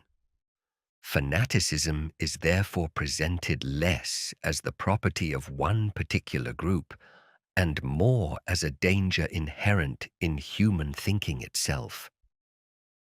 There is, finally, another kind of opponent that appears throughout MacGyver without ever being a single person.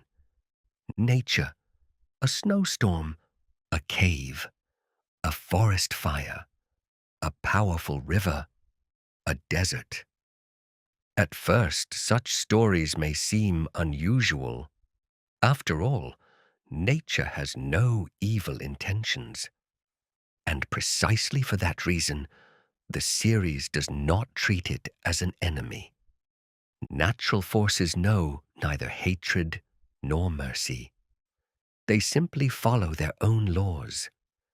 MacGyver does not try to defeat them, he tries to understand them. this attitude differs fundamentally from the approach found in many adventure films. Humanity does not have to fight the world. It has to learn how to move within it. Here, once again, the broader philosophy of the series becomes visible. Understanding replaces confrontation. Observation replaces blind action. And knowledge becomes the most important tool for survival. Perhaps this is where the real richness of the adversaries in MacGyver can be found. They do not exist merely to create danger.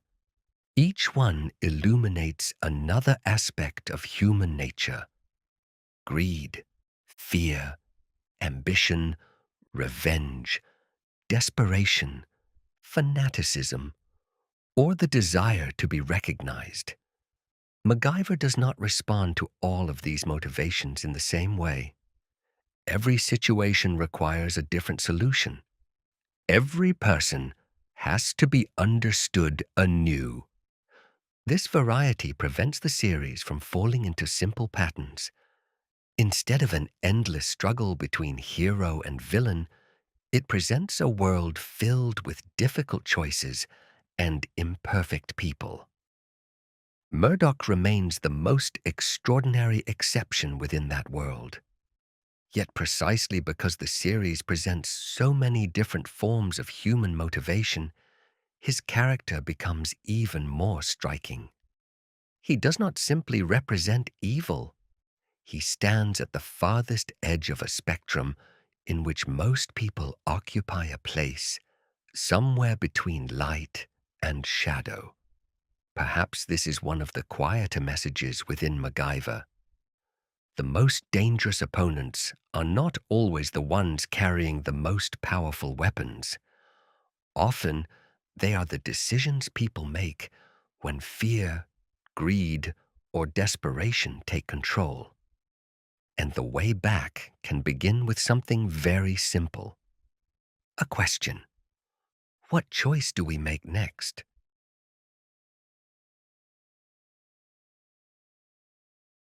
One of the most remarkable qualities of MacGyver is that the series never confines itself to a single setting.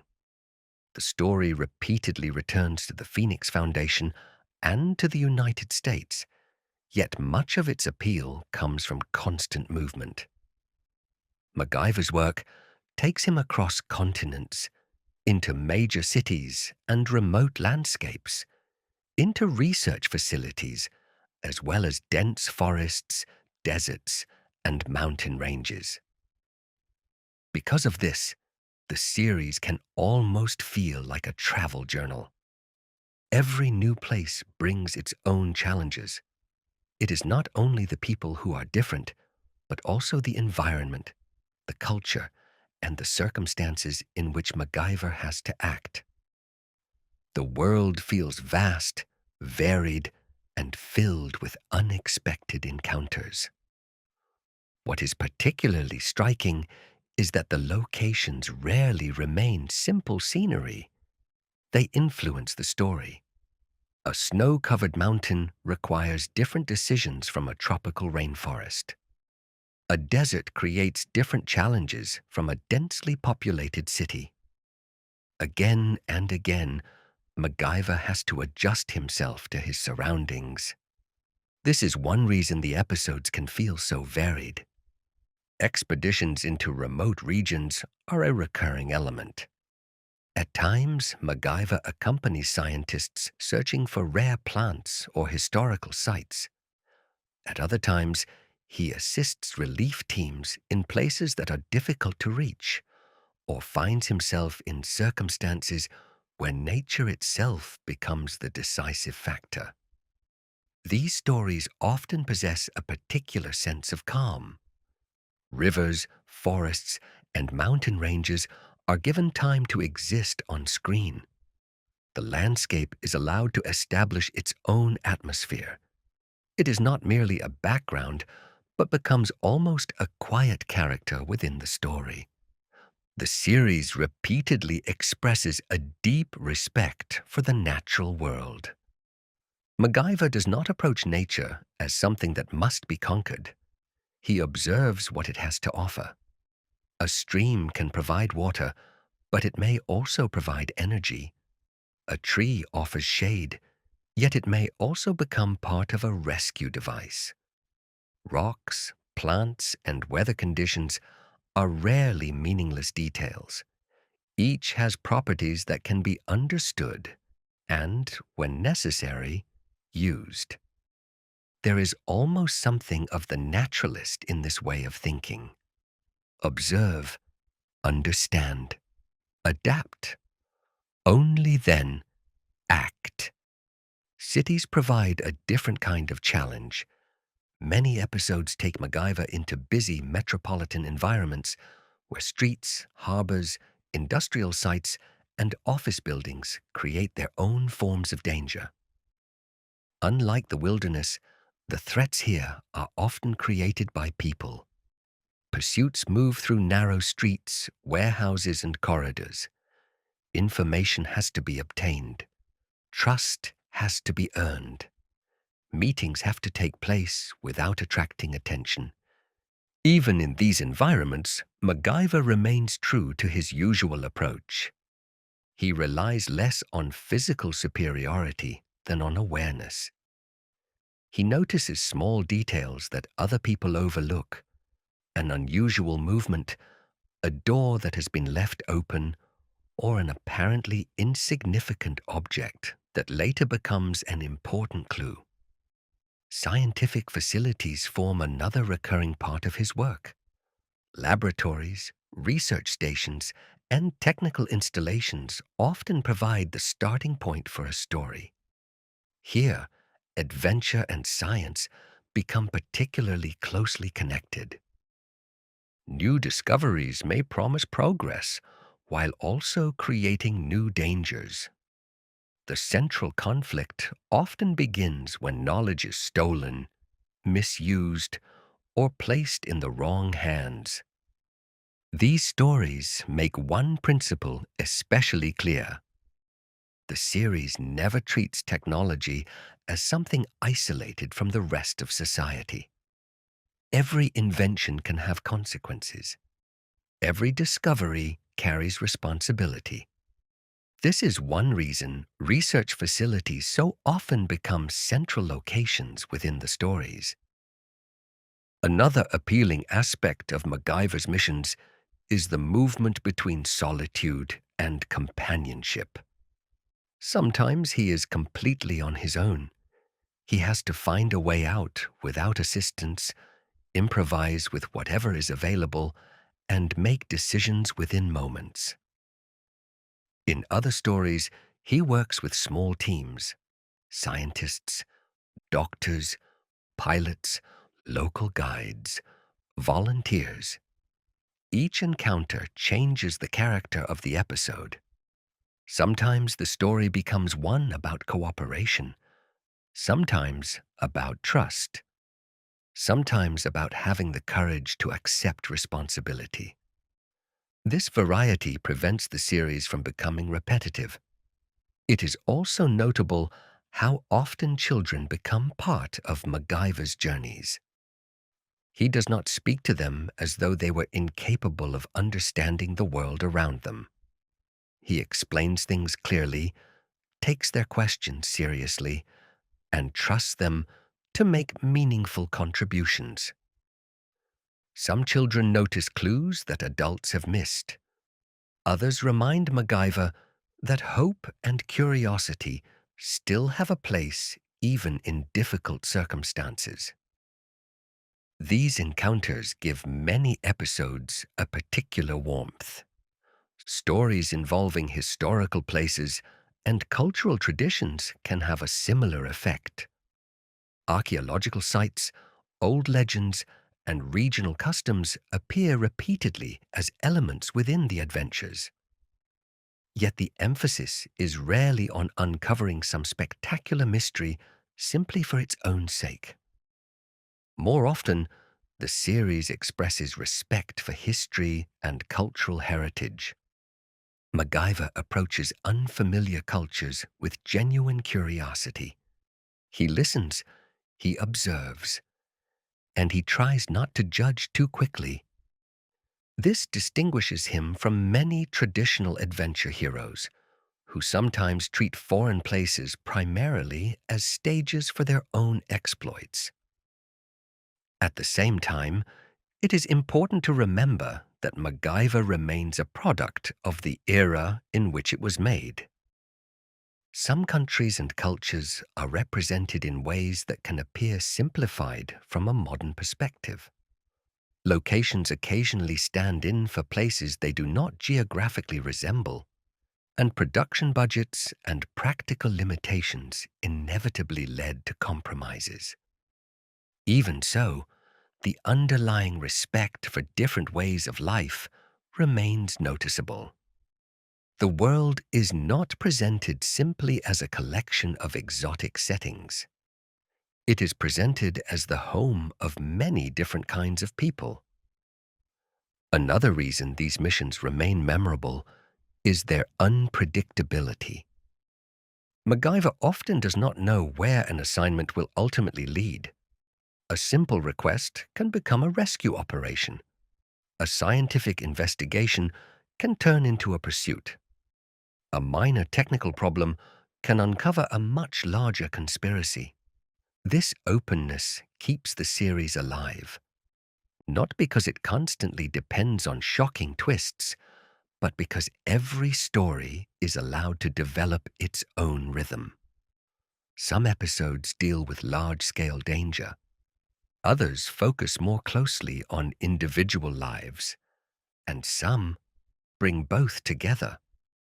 Across 7 seasons, this creates the impression of a world that feels both enormous and connected. Wherever MacGyver travels, he encounters people struggling with questions that are often surprisingly familiar. How do we protect what matters to us? Who can we trust? What responsibility do we have toward other people? The answers are different from one story to another, and that variety is precisely what gives the series much of its appeal. It does not merely show different landscapes across the earth. It also explores different landscapes of human experience. Every journey, therefore, leads not only to another place, but also toward another perspective on courage, responsibility, hope, or loss. Perhaps this is the real adventure of MacGyver, not the distance between countries, not the danger of a particular mission, but the continual encounter with people and places that quietly change the way the world is seen. In this sense, the many missions of the series become one long journey, guided by knowledge, curiosity, and compassion, rather than power or violence. And perhaps that is why the adventures can still possess such a peaceful quality. The world around MacGyver may be dangerous, unfamiliar, and constantly changing, but there is almost always something worth observing, something worth understanding, and somewhere perhaps another way forward. Few aspects of the series have become as deeply embedded in popular memory as MacGyver's ability to construct remarkable devices from ordinary objects. Decades later, many viewers still remember improvised machines, chemical reactions, and technical tricks that transformed seemingly impossible situations into solvable problems. But precisely because these scenes are presented with such confidence, a natural question arises. How realistic were they? The answer is less straightforward than it might first appear. They are neither pure fantasy nor exact demonstrations of science. Instead, MacGyver operates somewhere between the two, in a space that might be described as dramatized plausibility. The principles behind many of the solutions are rooted in genuine ideas from physics, chemistry, or mechanics.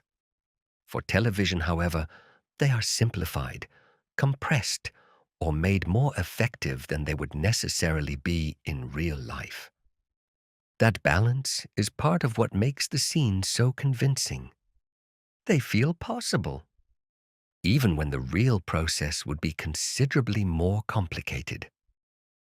One reason for this impression lies in the way the writers approached technical ideas. During the development of the series, the production placed considerable importance on grounding its inventions in recognizable scientific principles. Technical and scientific knowledge could provide the foundation for an idea, even when the finished solution had to be adapted to the demands of television. Of course, this did not mean that every device could simply be reproduced exactly as shown. Television follows its own rules. Time has to be compressed. Processes have to be shortened. Practical difficulties often disappear into the background. Yet the result created an unusual sense of authenticity. Many solutions begin with careful analysis. MacGyver does not look at materials as random props. He sees objects with specific properties. Metal conducts electricity. Plastic can act as an insulator. Ropes transmit tension. Springs store energy. Liquids respond to changes in heat and pressure. These are simple observations, but they reflect the basic way technical problems are approached in the real world. Interestingly, the series makes little distinction between science and practical craftsmanship. Both belong together. Theoretical knowledge alone is not enough, nor is practical experience sufficient by itself. Creative solutions emerge when the two meet. This is one of the more remarkable ideas within the series. Knowledge is never placed on a pedestal. It remains connected to everyday life. A mechanic who has spent years working with tools possesses a valuable kind of understanding, just as a chemist working in a laboratory possesses another. They simply look at the same world from different perspectives. This respect for practical intelligence is one of the strongest qualities of MacGyver. Many episodes rely on simple mechanical principles: levers, pulleys, counterweights, pressure, friction. These principles do not change with fashion or technology. They work according to the same physical laws, regardless of where or when they are used. That is one reason many of the ideas shown in the series have aged surprisingly well. A lever works according to the same basic principle today as it did decades ago. The same is true of many foundations of electricity and structural mechanics. The technology itself is a different matter. Computers, radio equipment, and electronic security systems clearly reflect the era in which the series was produced. Large monitors, floppy disks, and analog instruments belong to a period when digital technology was only gradually becoming part of everyday life. From a modern perspective, some of these devices can feel almost nostalgic. Yet they create an interesting contrast. The technology changes. The natural laws do not. And this helps explain why many of the underlying ideas remain convincing.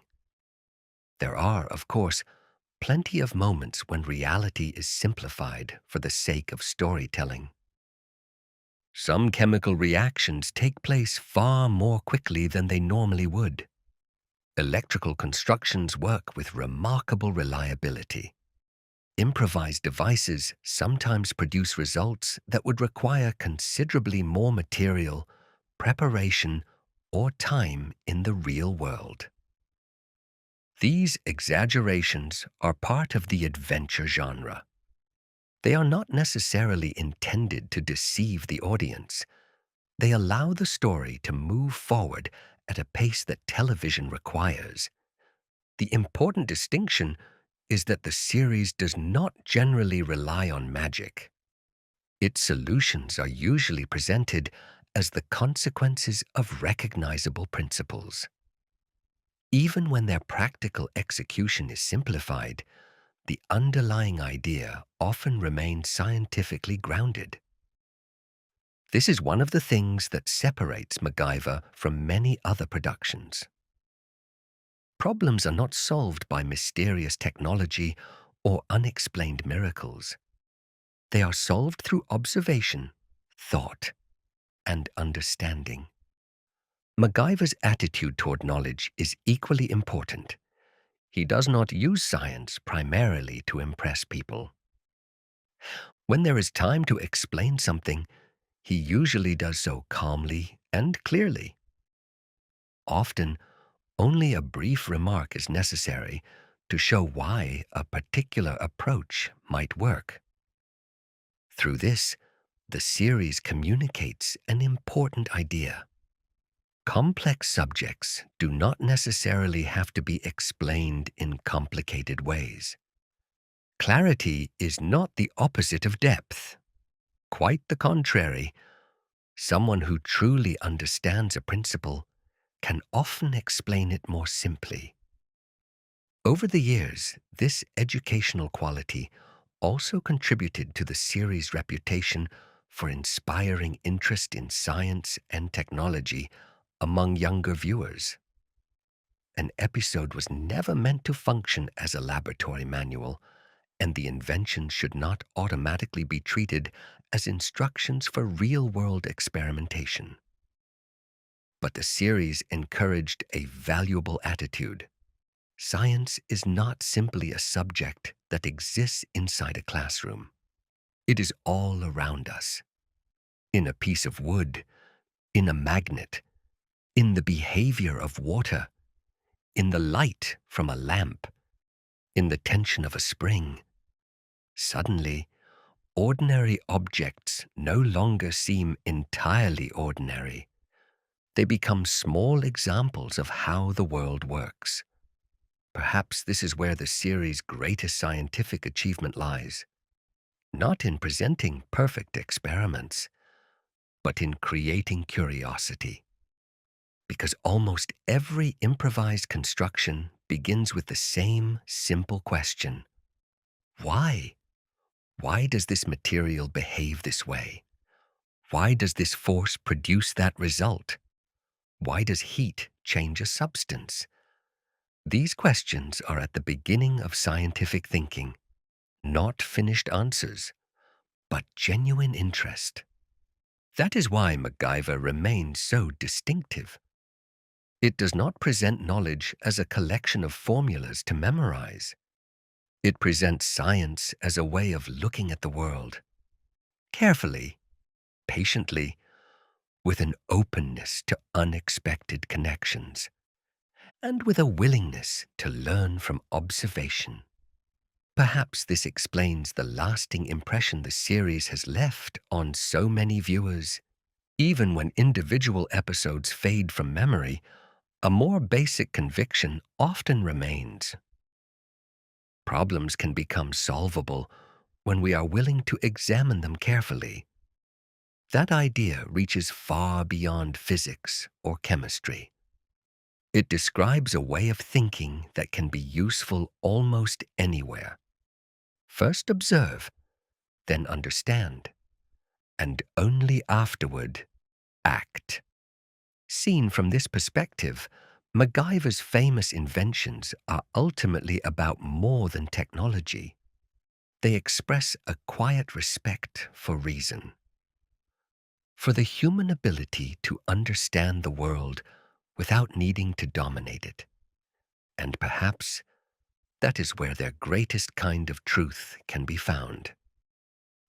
Not every construction would work outside the world of television, but the attitude behind those constructions remains remarkably real.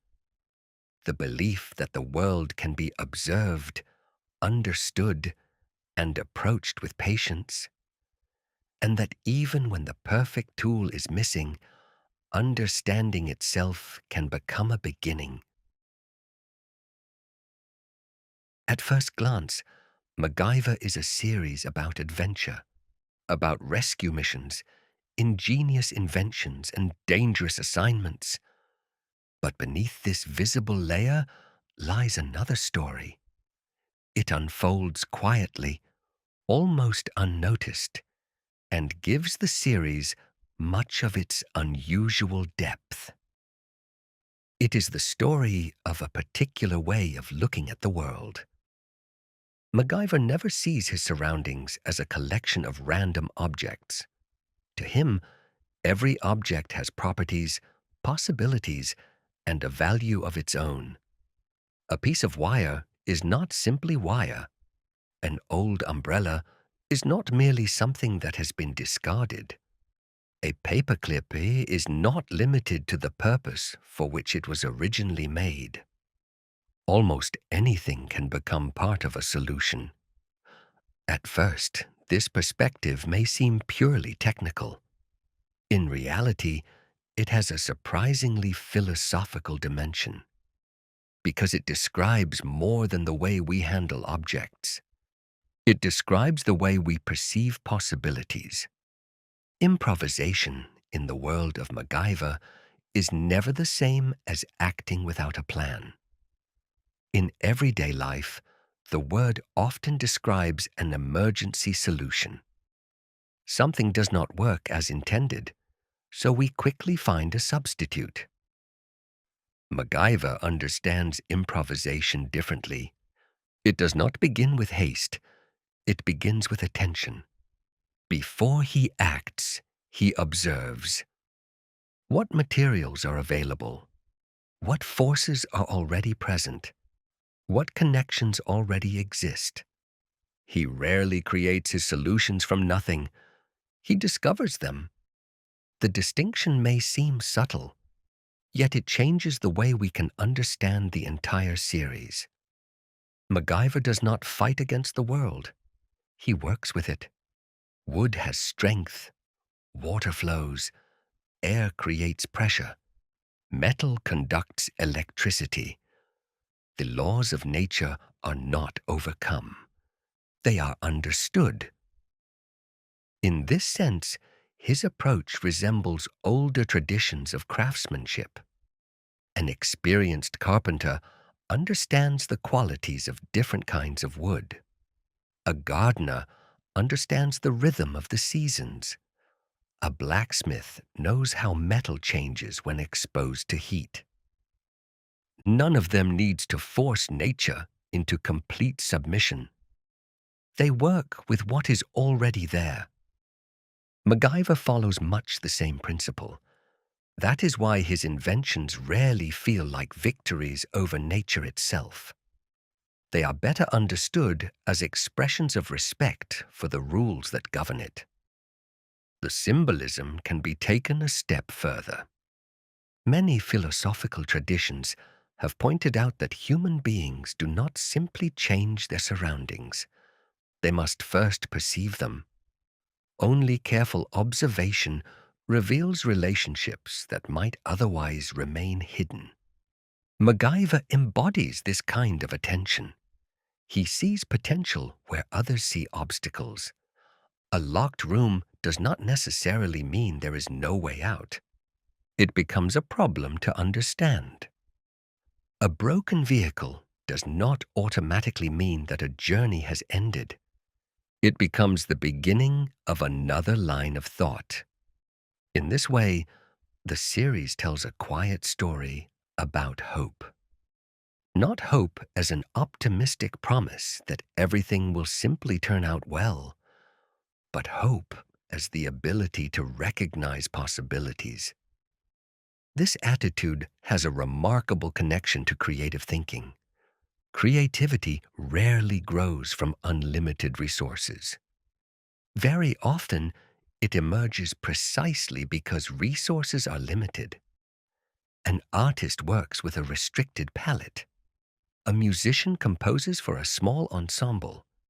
An architect designs within a confined space. Limits do not necessarily exist only as obstacles. They can also encourage new ideas. MacGyver finds himself in precisely such situations again and again. Time is running out. Materials are missing. Danger is approaching.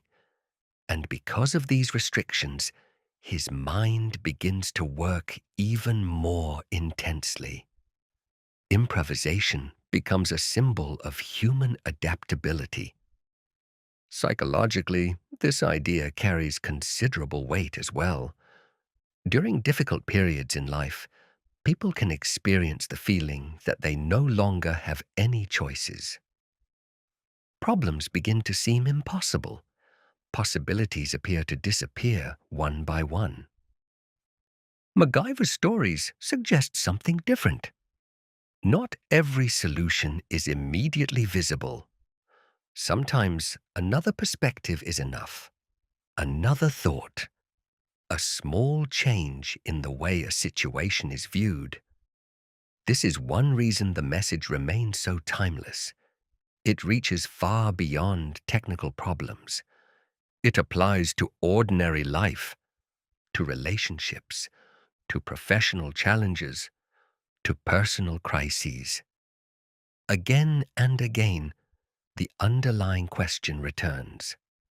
What possibilities have we simply not noticed yet? It is also important that improvisation is never confused with randomness. MacGyver does not act without understanding. He knows the principles behind what he is doing. His creativity is built on knowledge. This connection is essential because the freedom represented by MacGyver does not come from ignoring rules. It comes from understanding them.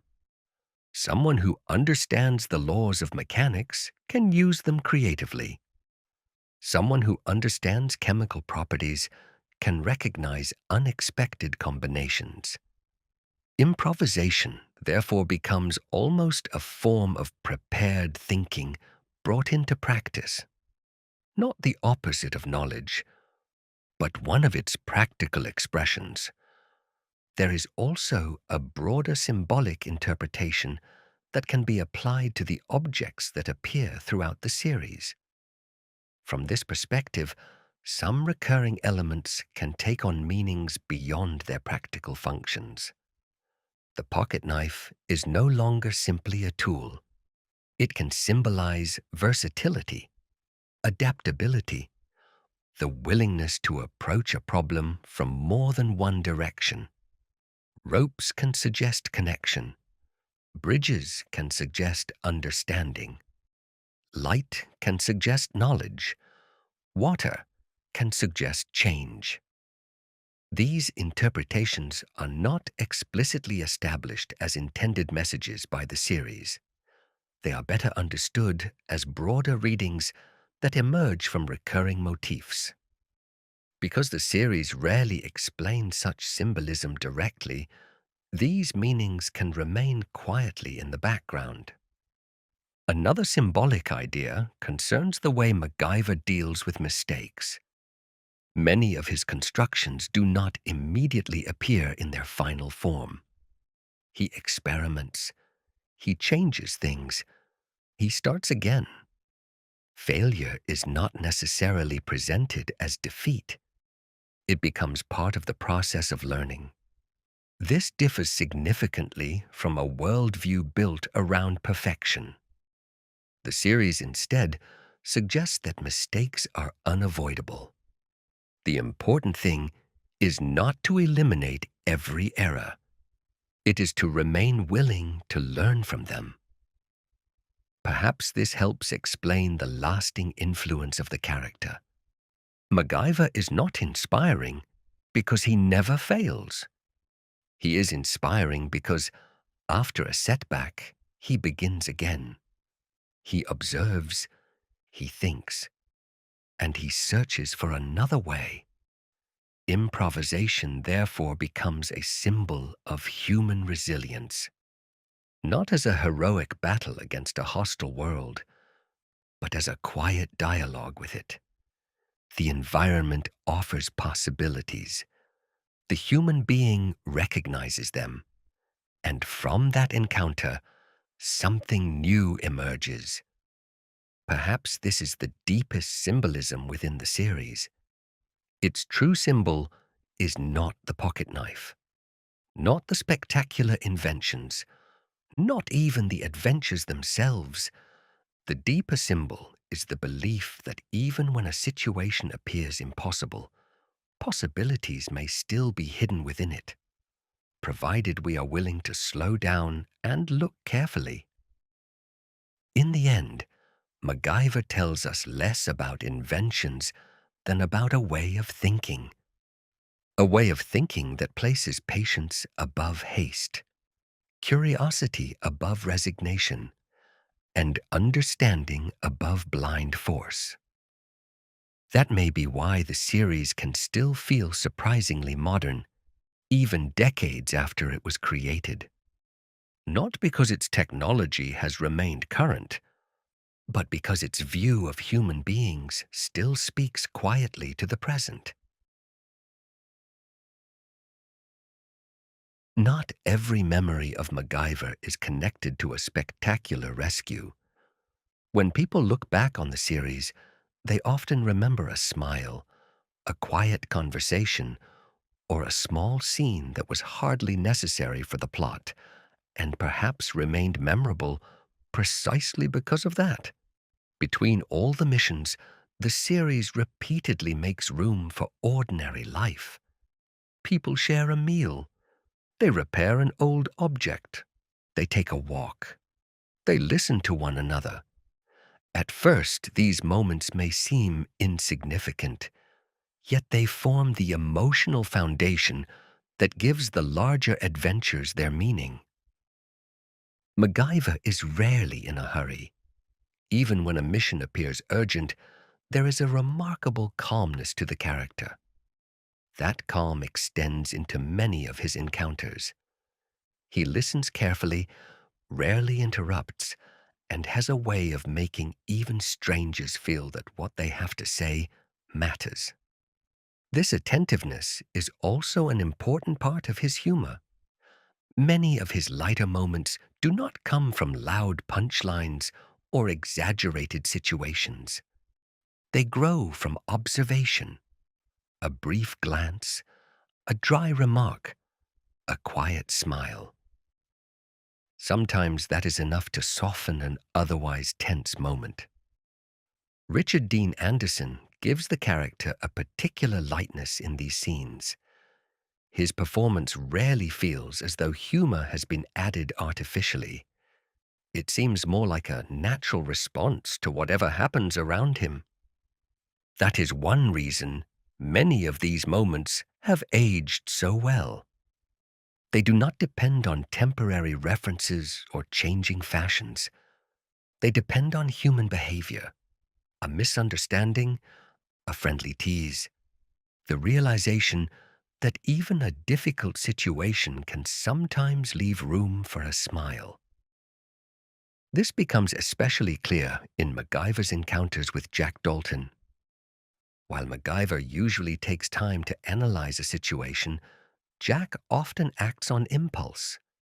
His enthusiasm for new business ideas, his almost unshakable optimism, and his willingness to take risks repeatedly place the two men in situations where they approach the same problem from very different directions.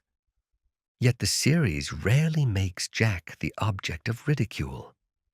His mistakes are not there simply to make him look foolish.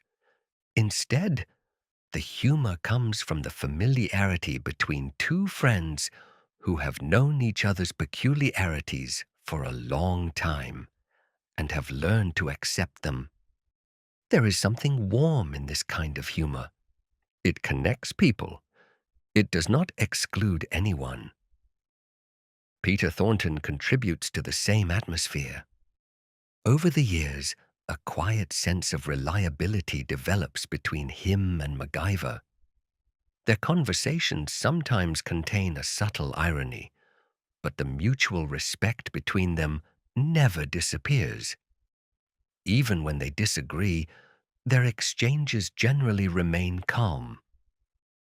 That restraint feels convincing. Friendship does not mean agreeing about everything. Sometimes it means being able to live with differences. Another important part of the series is its compassion toward people living on the margins of society.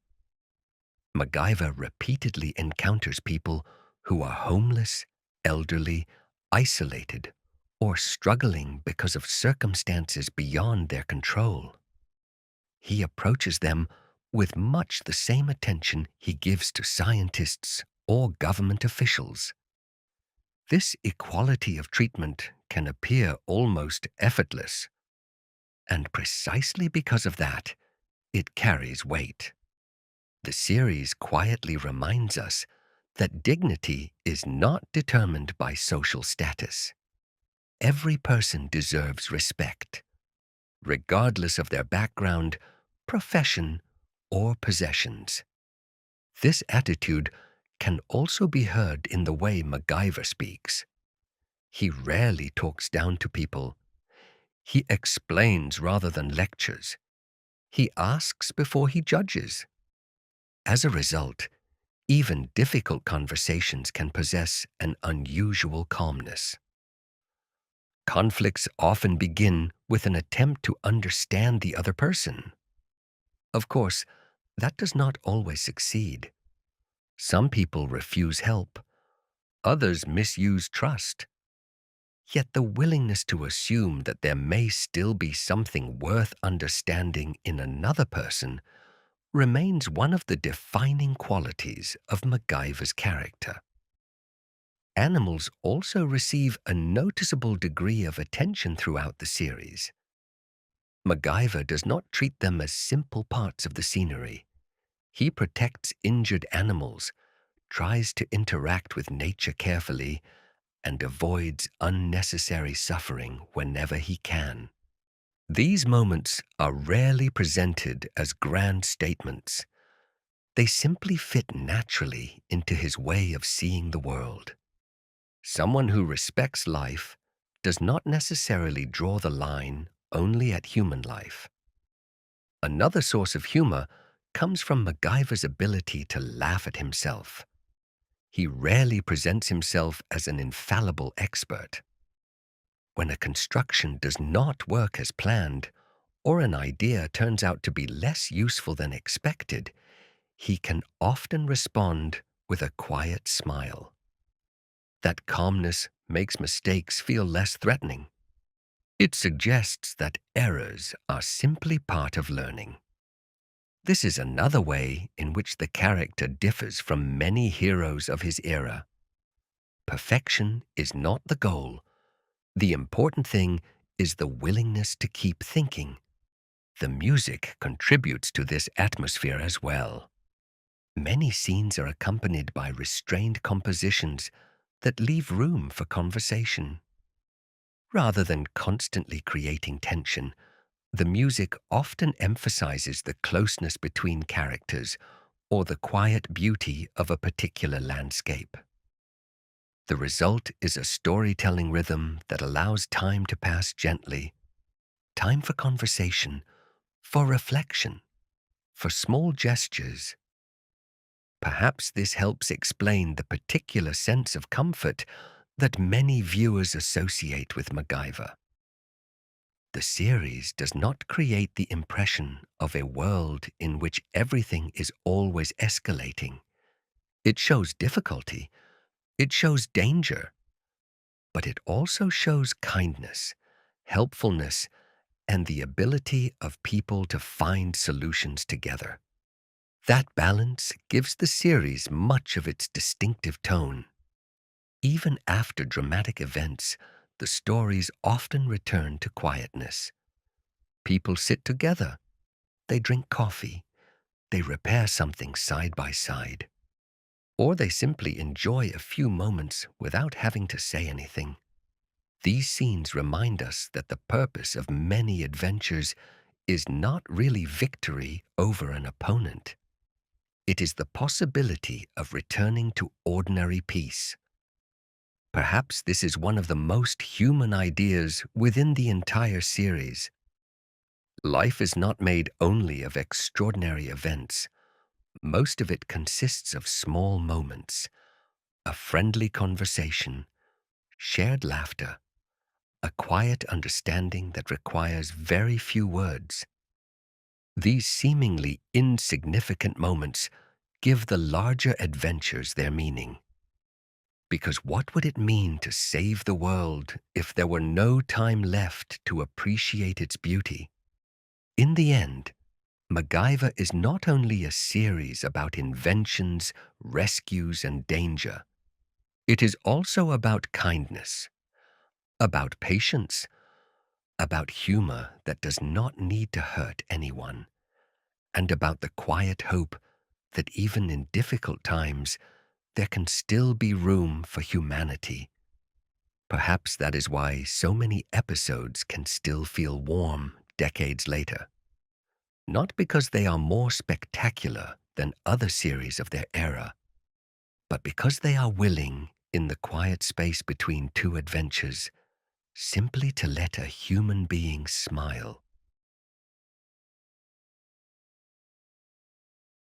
Every television series begins long before the first scene is ever filmed, before actors find their characters, before sets are built, and before cameras begin to roll. There is first only an idea. In the case of MacGyver, that idea was both remarkably simple and surprisingly bold.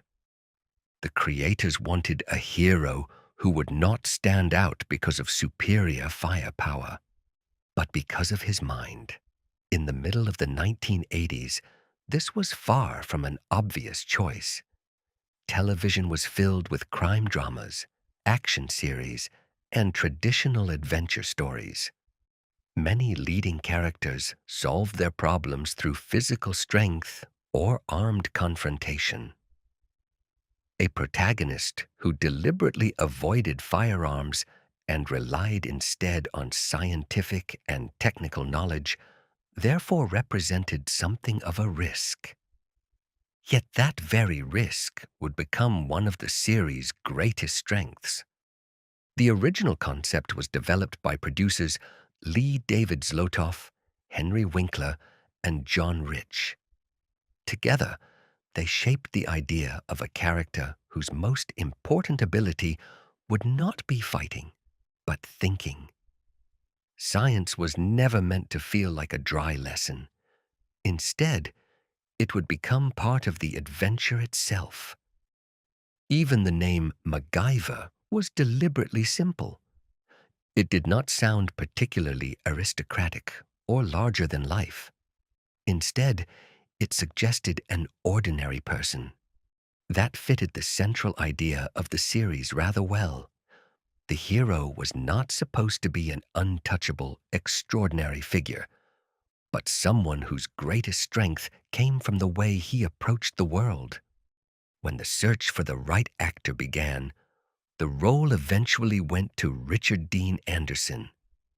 He was already known from other television productions, but MacGyver offered him an entirely different kind of character. Instead of a loud and imposing action hero, he portrayed a thoughtful, relaxed man with humor and empathy. The casting proved to be crucial. Many of the qualities audiences now instinctively associate with MacGyver emerged through Anderson's performance. His relaxed manner, understated irony, and natural presence gave the character a credibility that went beyond the original scripts. As production continued, Anderson gained an increasing influence over the development of his character. He supported the idea that MacGyver should continue to avoid firearms and should seek peaceful solutions whenever possible. This approach suited the character, but it also reflected the belief that entertainment could carry a certain sense of responsibility.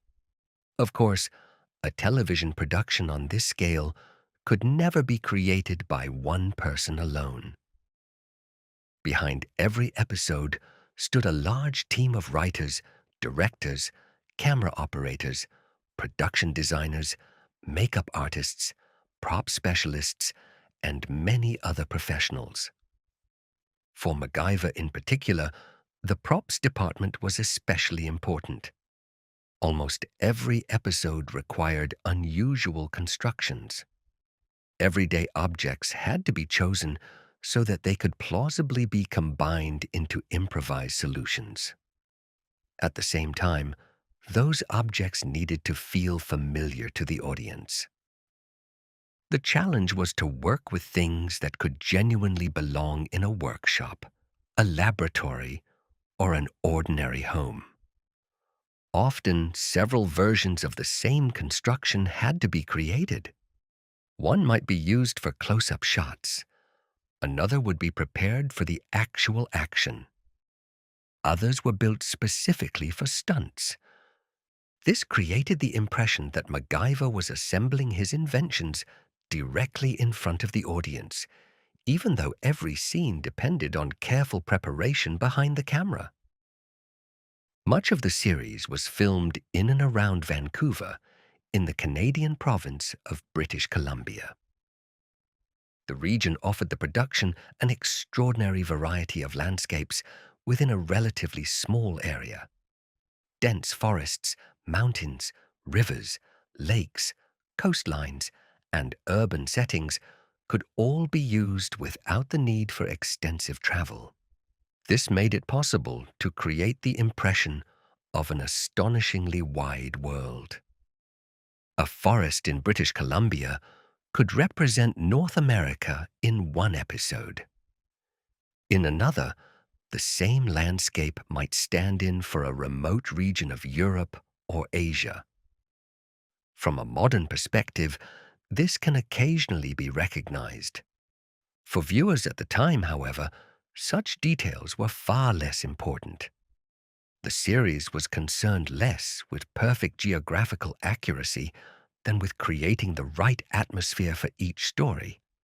The filming itself could also be demanding. Many scenes were shot outdoors, sometimes in changing weather or difficult terrain. The production team had to transport not only actors and cameras, but often considerable amounts of technical equipment as well. The many natural locations gave MacGyver much of its distinctive visual character, but they also required a considerable amount of organization behind the scenes. Stunt work was another important part of the production. Richard Dean Anderson performed many of the simpler physical sequences himself, while more dangerous scenes required experienced stunt performers. Climbs, jumps, explosions, and other hazardous moments had to be carefully planned to protect everyone involved.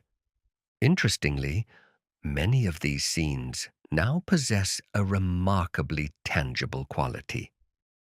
Digital effects were not readily available in the way they are today.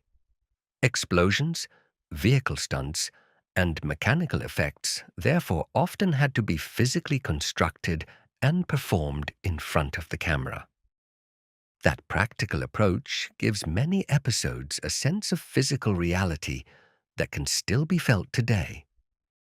The music also played an important role in creating the atmosphere of the series. Rather than filling every scene with dramatic sound, the production often relied on restrained compositions. The music supported the story without demanding attention for itself. This left room for landscapes, for conversations, and for the quiet moments between the adventures. Across its 7 seasons, MacGyver continued to evolve. The earlier episodes often carry a stronger sense of traditional adventure. Later stories more frequently explore social issues, environmental concerns, or personal conflicts involving the characters. Yet the heart of the series remained intact. Trust in knowledge, humanity, and creative problem-solving. Maintaining that balance was not necessarily easy. Many long-running television series gradually change their tone so dramatically that they eventually become difficult to recognize. MacGyver managed something more subtle. New subjects could enter the stories without fundamentally changing the identity of the character. Naturally, the production itself was also limited by the technology and resources of its time. Television budgets were finite, filming schedules were tight, technical possibilities were restricted.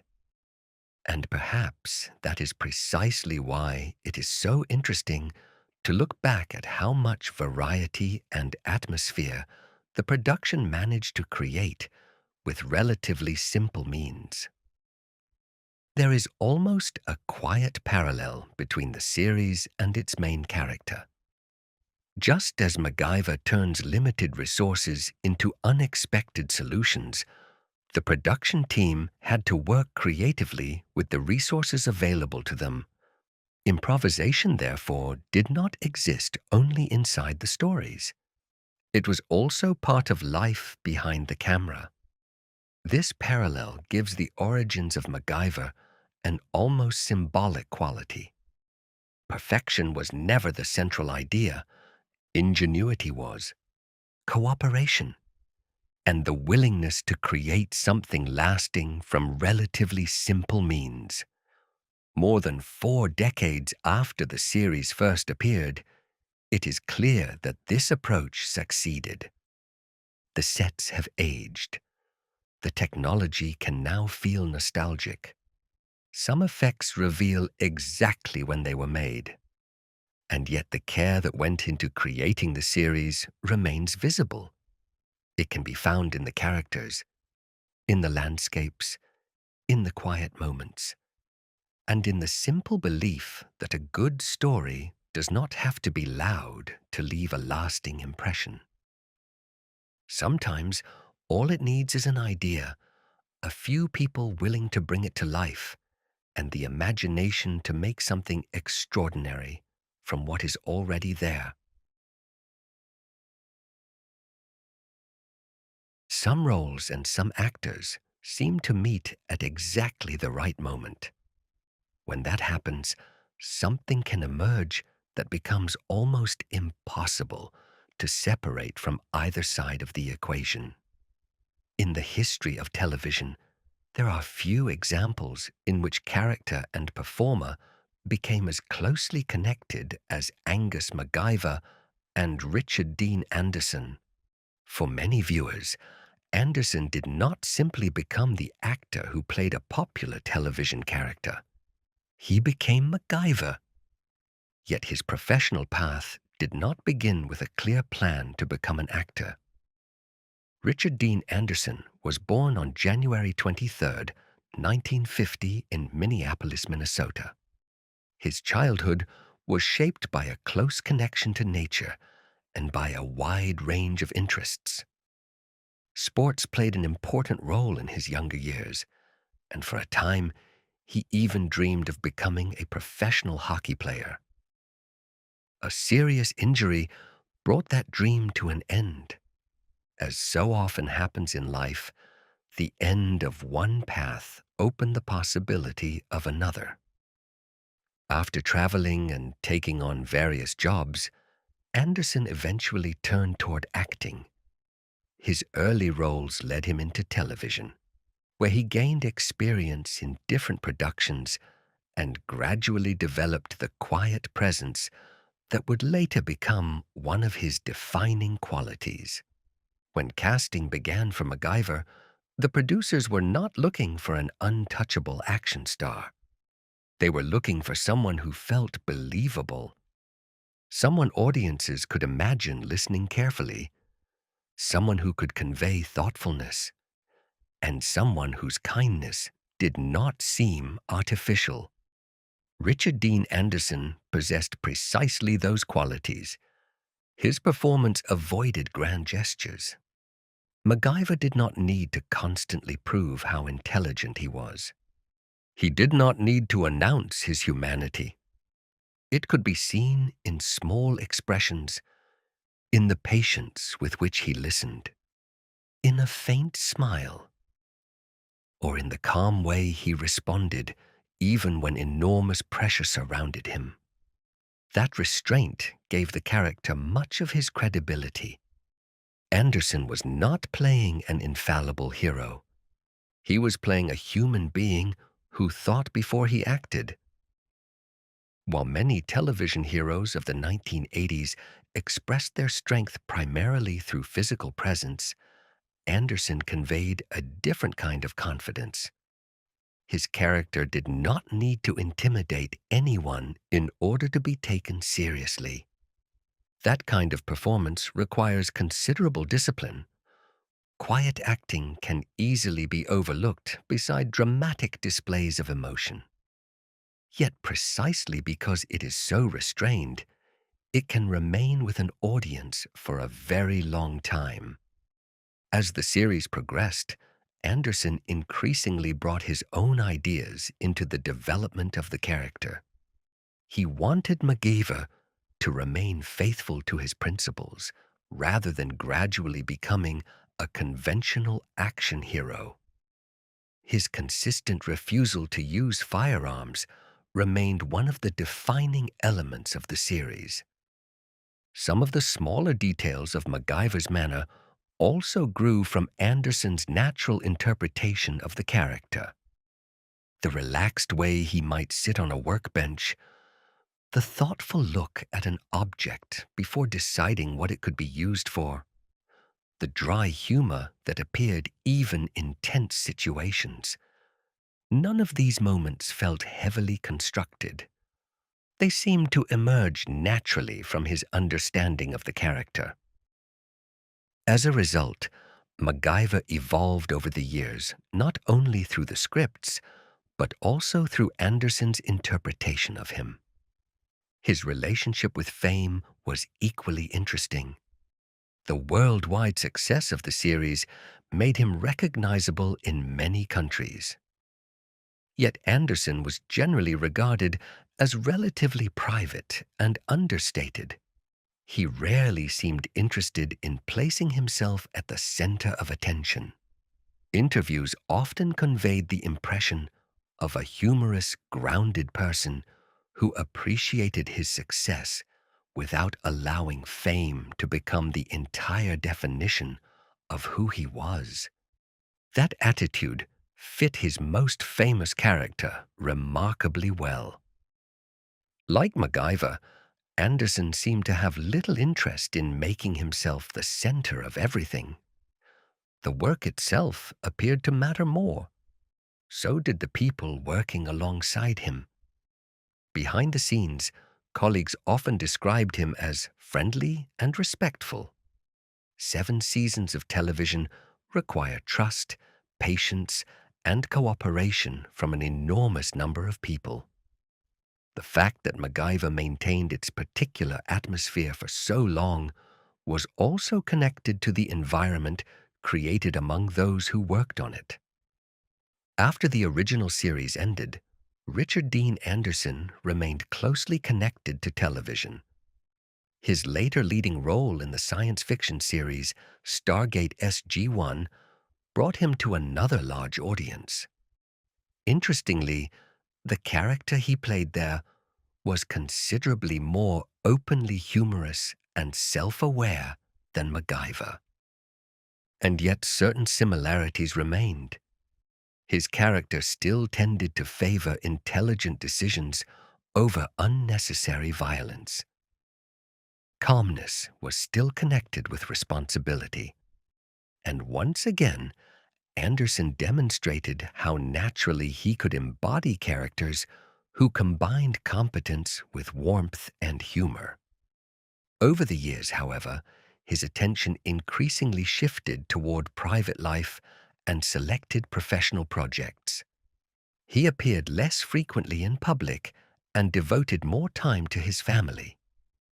This seemed consistent with the quieter personality he had displayed throughout his career and with his apparent desire for a life beyond the constant attention of the spotlight.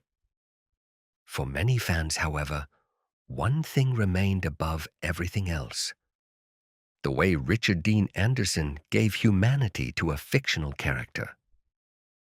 MacGyver would probably have been a different person with another actor, perhaps still intelligent, perhaps still inventive.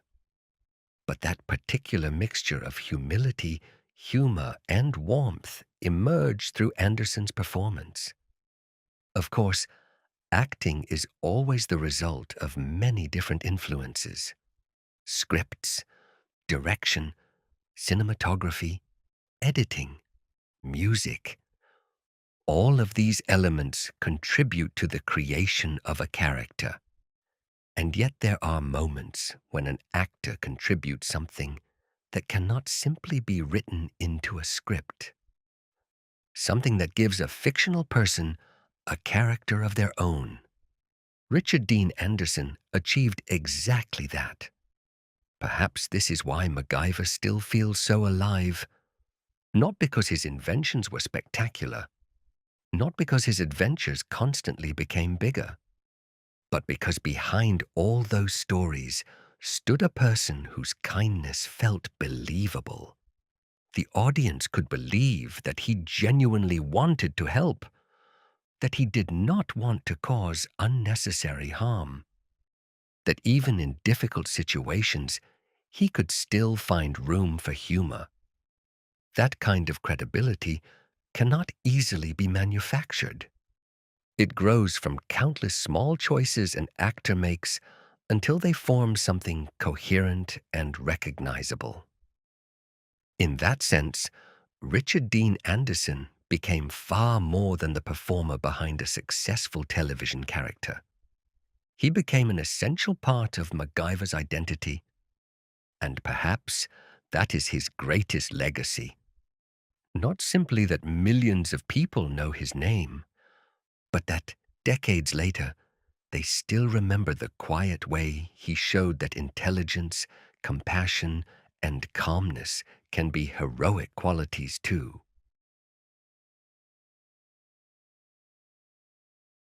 When you watch many episodes of MacGyver one after another, a subtle pattern gradually begins to emerge. The individual adventures may differ in their locations, their characters, and the dangers they contain. Yet beneath that variety run certain ideas that return again and again. They connect the stories without ever demanding attention. These recurring motifs give the series much of its inner coherence. They ensure that MacGyver feels less like a loose collection of separate adventures and more like one long reflection on humanity and its place in the world. One of the clearest recurring themes is trust in the power of knowledge. But knowledge is never presented as an end in itself. MacGyver does not collect information simply to appear more intelligent than the people around him. His knowledge only gains meaning when it serves a purpose: to save a life, to prevent suffering, or to help someone understand their own situation more clearly. This connection between understanding and responsibility runs through almost every season. It suggests that education is not simply about collecting facts. The more important question is what we choose to do with what we know. Another theme that appears again and again is patience. Many conflicts become worse because people act too quickly. MacGyver usually does the opposite. He observes first. He listens. He waits. Only after he understands enough does he make his decision. This calmness almost feels like a response to a world in which speed is often mistaken for strength. The series suggests something different. Not every quick answer is a good answer. Sometimes the best solution only becomes visible when we allow ourselves enough time to find it. Trust is another central motif. MacGyver rarely works completely alone. Almost every episode contains people who have to depend on one another. That does not always happen willingly. Sometimes mistrust, fear, or old conflicts stand between them. Yet again and again, cooperation proves capable of achieving more than isolation. What is particularly interesting is that trust is rarely demanded in the series. It has to be earned. Often it begins with something very small, an honest conversation, a sincere apology, or the courage to give a stranger a chance. These small steps feel convincing precisely because real trust rarely appears all at once. Another idea accompanies the series from beginning to end: respect for nature. Again and again, MacGyver reminds us that human beings do not exist outside their environment. Rivers, forests, mountains, animals, weather. None of these elements are merely scenery. They have their own rhythms. MacGyver does not try to dominate nature. He learns from it. This attitude echoes many traditional ways of living, in which observation was often more important than control. Someone who understands the wind does not need to fight it. Someone who understands a river can work with its current. Once again, the series expresses a quiet respect for the connections that hold the natural world together. Another recurring idea is the possibility of a second chance. Many of the people MacGyver encounters have made mistakes. Some have lied, others have stolen, some have made decisions with serious consequences. Yet the series rarely defines a person entirely by their past. Again and again, it asks a simple question: can a person change? The answer remains deliberately open. Not everyone accepts the opportunity. Not everyone finds the courage to take responsibility. But the possibility remains. That is what makes the series hopeful without becoming naive. It is not blind optimism. It is a quiet confidence in the possibility of change. Another recurring motif concerns the value of small things. In MacGyver, ordinary objects are repeatedly given meaning far beyond their original purpose. A piece of string, a pencil, a candle, a sheet of paper. Almost nothing is considered worthless. The same perspective can easily be extended to human beings. People in the series are rarely judged solely by their social position. Everyone has abilities. Everyone can contribute something. This belief runs through much of the series and gives even its supporting characters a particular dignity. The way MacGyver approaches fear is equally important. Fear is never presented simply as weakness. Almost every character experiences moments of uncertainty. Even MacGyver feels afraid. The difference is not whether fear exists. The difference lies in what people do with it. The series suggests that courage does not mean the absence of fear. Courage begins when someone chooses to act responsibly despite being afraid. This idea appears in many forms, sometimes during a major rescue, sometimes in a quiet conversation, and sometimes in an ordinary decision that may never attract anyone's attention. One of the gentlest recurring motifs is learning. MacGyver never behaves as though he has reached the end of his own development. He is constantly discovering something new. He learns from children, from scientists, from craftsmen, from people belonging to other cultures. This openness is an important part of his character. He does not assume that he already knows everything, and precisely because of that, he remains capable of learning. Perhaps this is one of the most timeless ideas in the entire series. Curiosity does not have to disappear when childhood ends. It can remain with us throughout our lives. As long as we are willing to learn, we remain open to change. And above all, these individual motifs lies an idea that is difficult to reduce to a single sentence. It is trust in humanity itself, not humanity as something perfect, not as a flawless species, but as something capable of taking responsibility, showing compassion, and growing through experience. This belief is expressed quietly. The series rarely stops to explain it. Instead, it reveals itself through countless small encounters. Perhaps this is what gives MacGyver its distinctive tone. It does not tell us about a world filled with invincible heroes. It tells us about ordinary people placed in extraordinary circumstances, trying to do what they believe is right. Sometimes they succeed, sometimes they fail. But they do not stop trying. That persistence is one of the threads connecting the many stories.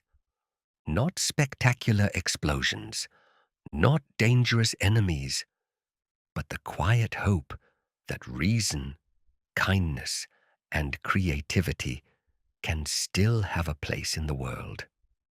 Across 7 seasons, these ideas form an almost invisible web holding the stories together.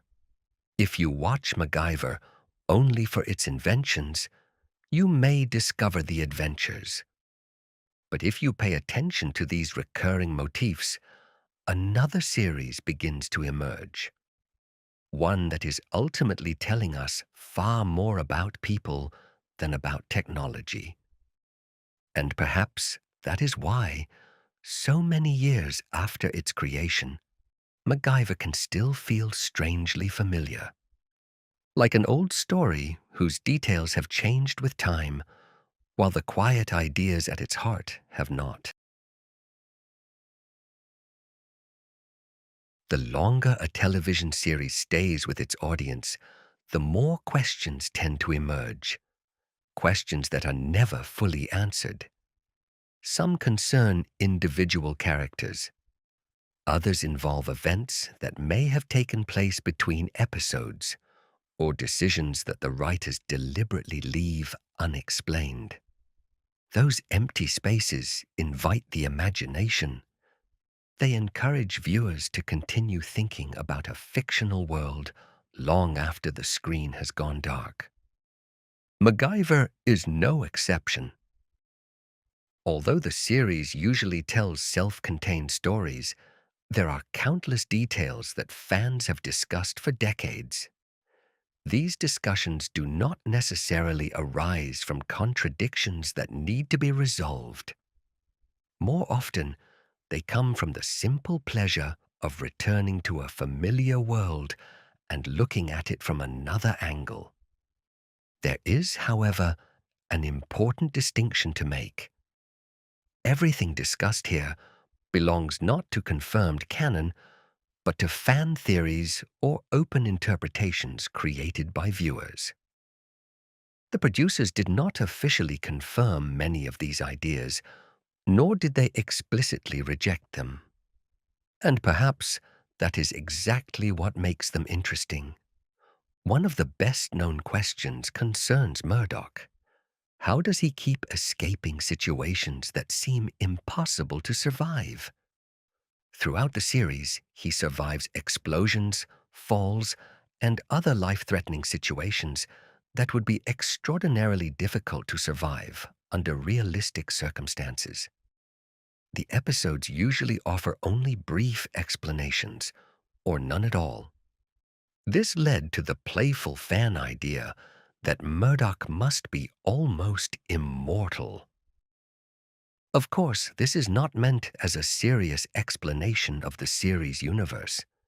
It is more a humorous response to his extraordinary ability to return again and again.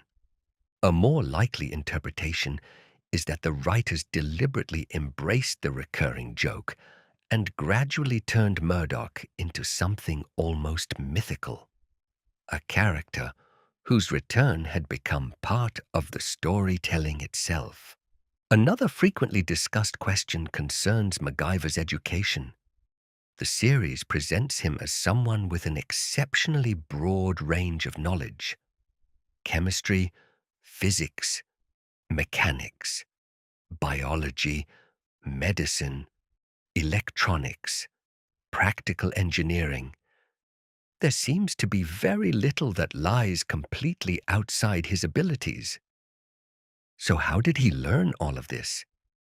The series never provides a complete answer. We know that MacGyver has a strong scientific curiosity and considerable practical experience.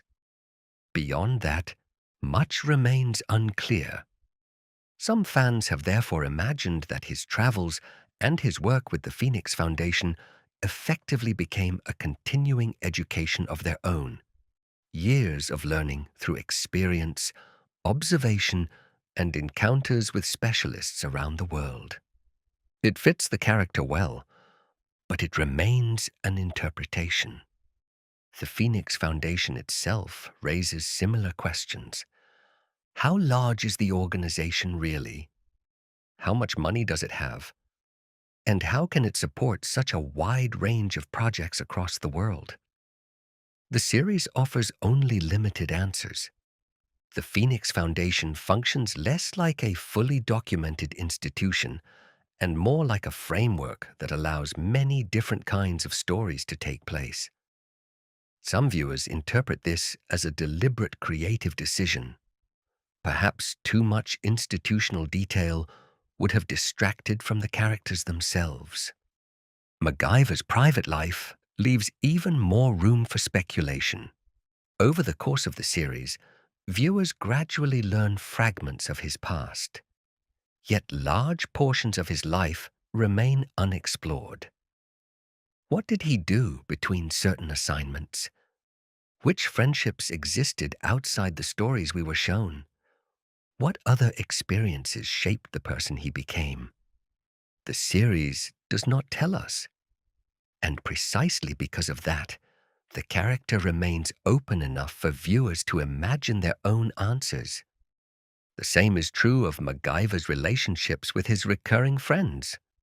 Some fans have suggested that far more happened between MacGyver, Jack Dalton, Peter Thornton, and others than the episodes ever had time to show. When these characters meet, their conversations can sometimes feel so familiar that it seems as though they must have spent much more time together than the series explicitly depicts. It is a perfectly plausible interpretation. But again, it remains an interpretation rather than established fact. Another particularly charming discussion concerns MacGyver's famous pocket knife. For many fans, it has become more than a simple tool. It almost functions as a symbol of his personality. From there came the playful idea that MacGyver could solve virtually any problem with nothing more than his pocket knife. The series itself, however, quietly argues against that interpretation. Again and again, It shows that knowledge, observation, and cooperation matter far more than any individual object. The knife therefore works better as a symbol of his way of thinking than as the source of his abilities. There has also been plenty of speculation about MacGyver's life after the original series ends. What happens to him afterward? Does he remain with the Phoenix Foundation? Does he eventually step away from dangerous fieldwork? Or does he devote more of his time to scientific or humanitarian projects? The original series leaves this future open, and because it does, viewers have been free to imagine countless different paths for him. That variety says something about how strongly audiences remained connected to the character. There is another interesting quality to MacGyver itself. It explains surprisingly little. From a modern perspective, that can feel unusual. Contemporary television often spends considerable time exploring a character's background, filling in every gap with flashbacks, and eventually answering almost every lingering question. MacGyver often chooses a different path. Not everything needs to be explained. Not every empty space requires an answer. That restraint gives the world of the series a strangely living quality. Because in real life, we never know someone's complete story. We encounter people only during a portion of their journey. Perhaps that is what makes fan theories so enduring. They do not necessarily come from dissatisfaction. They come from affection. When a character has been part of someone's life for years, it is natural to wonder what might have happened beyond the stories we were allowed to see. And the real value of these theories is rarely the discovery of one final answer. The pleasure lies in thinking, in remembering, and in sharing different perspectives with other people who live the same fictional world. That is why, decades after the original broadcast, some questions can remain unanswered. Not as flaws, but as invitations. Invitations to return to the world of MacGyver and discover new possibilities within it. Perhaps that openness fits the central idea of the series better than anything else could. Just as MacGyver never assumes that he already knows every answer, his story reminds us that some questions may be valuable precisely because they remain unanswered. Only a handful of television series ever manage to leave the screen and become part of everyday language. Some characters remain closely associated with the stories that created them. Others become something larger, part of the culture itself. MacGyver undoubtedly belongs to that second group. When people today say that someone has MacGyvered their way out of a difficult situation, they mean far more than simply repairing something with whatever happens to be nearby. They mean the ability to remain calm, think creatively, and find a solution with limited resources. What makes this especially remarkable is that the name of a fictional character became a verb of its own. That happens very rarely, and it shows just how deeply the central idea of the series entered the collective imagination. The word does not simply describe practical skill. It describes a way of thinking. Do not give up. Look at what is available. Stay creative. That attitude has remained closely associated with MacGyver ever since. The influence of the series also reached far beyond television. In schools, MacGyver was often mentioned as an example of how curiosity and scientific thinking could inspire young people. Teachers reported that students would sometimes begin asking questions about the physical or chemical principles behind the ideas they had seen on screen. Of course, many of the constructions were simplified for television, but the underlying message was important. Knowledge can be practical. Science was given an unusual face. It was not presented simply as an abstract subject, nor as a collection of complicated formulas. Instead, it became a tool, something that could help people understand and interact with the world around them. Engineers, technicians, craftspeople, and other practical professionals also looked back on the series with a certain amount of amusement. For many of them, MacGyver was obviously not a realistic representation of everyday work. And yet, something about it felt familiar. The pleasure of understanding a problem, the search for an elegant solution, and the realization that creativity can sometimes matter more than expensive equipment.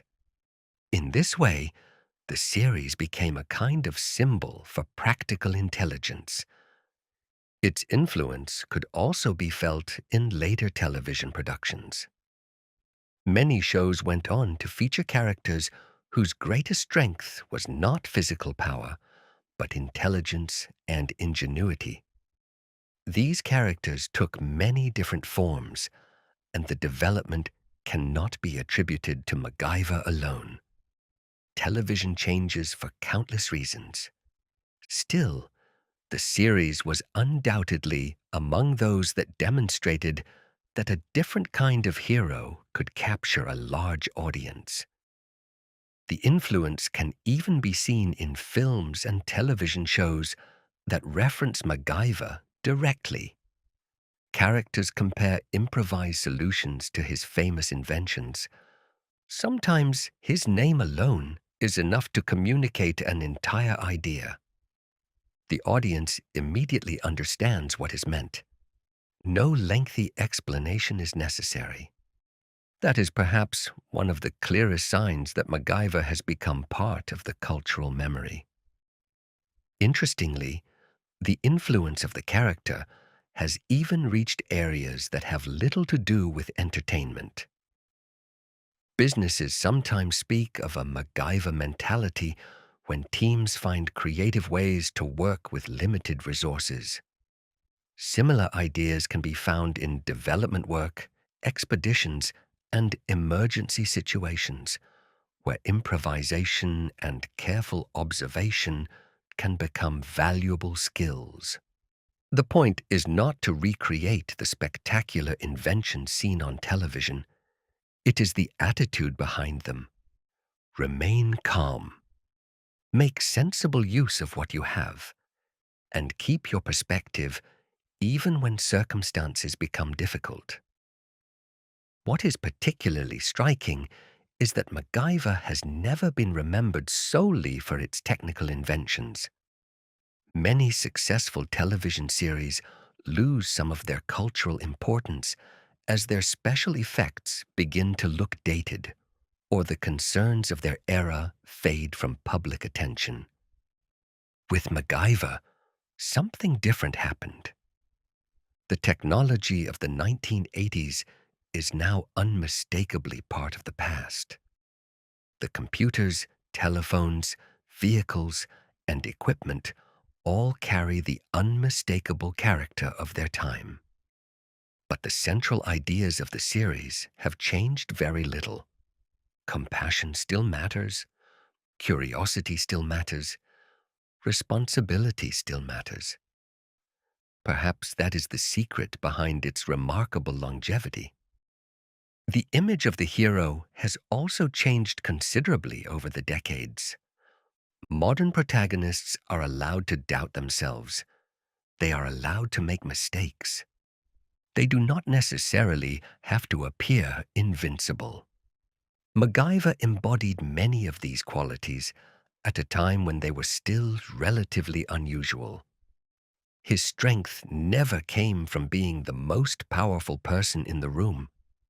It came from refusing to be discouraged. That idea possesses a timeless quality. Most people will never find themselves in the middle of a dramatic rescue mission. But almost everyone knows situations in which patience, creativity, and calm matter more than physical strength. That is why the series can still feel surprisingly accessible. It does not tell a story about extraordinary superpowers. It tells a story about abilities that, at least in principle, anyone can develop.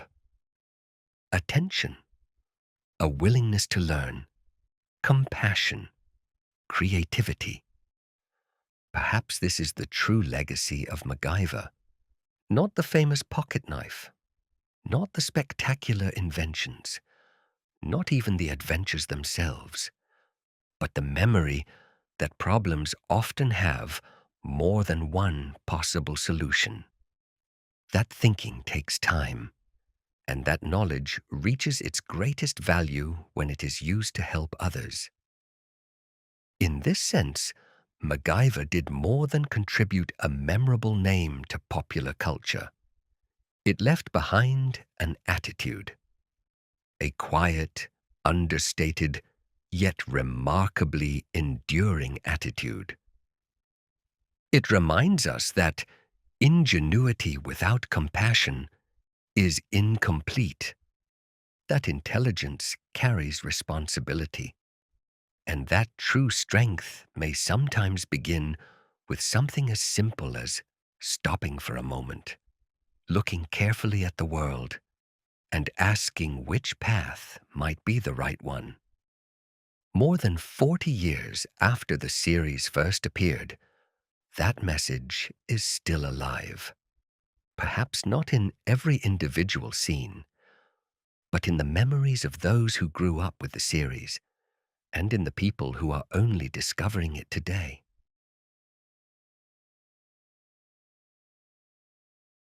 Television series come and go. Some define a single summer, others an entire generation. Only a few, however, retain their power for decades. They change as the people watching them change. As children, we notice different things than we do as adults. What once seemed like an exciting adventure may later reveal ideas we barely noticed the first time around. MacGyver belongs to that rare group. The series never underestimated its audience. It trusted that paying attention could be more important than moving quickly, and that a quiet story could be just as captivating as a loud one. That is why it is worth asking what allows MacGyver to retain so much of its appeal even today. One important reason lies in its timeless central character. Angus MacGyver is not a man without flaws. He doubts himself, makes mistakes, and repeatedly finds himself at the limits of what he can accomplish. Yet these imperfections are precisely what make him believable. His strength does not come from being superior to every situation. It comes from his refusal to stop learning. That quality hardly grows old. Technology changes, societies change, but the ability to observe carefully and search patiently for a solution remains valuable in every age. The themes of the series also remain surprisingly relevant. Responsibility for scientific discoveries, the protection of natural environments, respect for different cultures, and the question of how conflicts might be resolved without unnecessary violence. These are questions that continue to occupy people today. Of course, the world around them has changed. Modern communication allows information to travel across the globe within seconds. Technology develops faster than ever before. At the same time, New challenges have emerged that would have been difficult to imagine in the 1980s. And yet, MacGyver's basic attitude remains remarkably useful. He does not meet change with fear. He meets it with curiosity. That openness may be one of the most important qualities a person can possess when trying to find their way through an increasingly complicated world. Another reason for the series' enduring appeal lies in its pace. By today's standards, MacGyver can feel remarkably unhurried. Scenes are allowed to breathe. Conversations are not constantly interrupted by music or rapid editing. Landscapes are given time to establish their atmosphere. For some viewers, that very calmness has become one of the show's greatest pleasures. In a world filled with constant stimulation, its slower rhythm can feel almost like a form of rest. It invites us to pay attention to people and ideas rather than simply racing from one plot point to the next. The moral perspective of the series is equally balanced. MacGyver rarely offers simple answers. It shows that responsibility can require difficult choices, that good intentions are not always enough, and that understanding another person does not mean approving of everything they do. This sense of nuance gives many of its stories a lasting credibility. The world is neither perfectly just nor completely hopeless. It remains a place where people must decide again and again which path they are willing to take. Another striking quality is that the series rarely lectures its audience. Its values are not explained through long speeches. They appear in the actions of its characters. When MacGyver listens to someone, when he refuses to use a gun, when he gives an opponent another chance, or when he gives a child the same attention he would give to a scientist. From these small gestures, a clear image of humanity slowly emerges. Perhaps that is precisely why it remains so powerful. Younger viewers can discover something unexpected in the series as well. They have grown up in a world where almost any piece of information can be found within seconds. Answers are often only a few touches away on a screen. MacGyver represents a different kind of learning. Observe, experiment, make a mistake, try again. That experience still has value, because information alone is not the same as understanding. Knowledge becomes meaningful when we truly grasp the connections between things. Perhaps this is why the series continues to appeal to different generations. Older viewers remember when it first aired. Younger viewers discover a world without smartphones, digital maps, or constant connectivity. They experience the same stories in very different ways, and yet both can find ideas within them that reach beyond their own time. Interestingly, even the age of the series has become part of its charm. The cars, the clothing, the computers, the music. All of these things carry the unmistakable character of the 1980s. But rather than making the stories inaccessible, this historical distance gives them another layer of meaning. They become windows into another era, a reminder of how people once lived, worked, and imagined the future. And still, MacGyver never truly loses its connection to the present, because its most important themes are older than any technology. Trust, responsibility, curiosity, compassion. They have accompanied humanity for centuries. Perhaps that is why Many years from now, someone may still sit down with an old episode and find themselves asking the same questions earlier generations asked. How should we use power? How should we resolve conflict? What does true strength really mean? And what responsibility do we have toward one another? MacGyver offers no final answers to these questions. Instead, the series invites us to think about them for ourselves. That may be one of its greatest qualities. It trusts the viewer. It leaves room for personal thoughts, for memories, and for quiet discoveries. In the end, what remains is not simply the image of a man carrying a pocket knife. What remains is the memory of a way of thinking, of a man who believed that every problem should first be understood before it can truly be solved, of someone who never regarded compassion as weakness, and of a series that showed us that kindness and reason are not opposites of adventure. They are its foundation. Perhaps that is the timeless legacy of MacGyver. Not the question of which invention was the most spectacular, but the quiet reminder that very often the wisest path is also the calmest one. When a long journey begins to draw to a close, we often find ourselves looking back at the road behind us. Certain memories return with remarkable clarity. Others appear only as distant impressions, like quiet shadows at the edge of memory. Together, they form a picture larger than any single moment could ever be. So it is with MacGyver.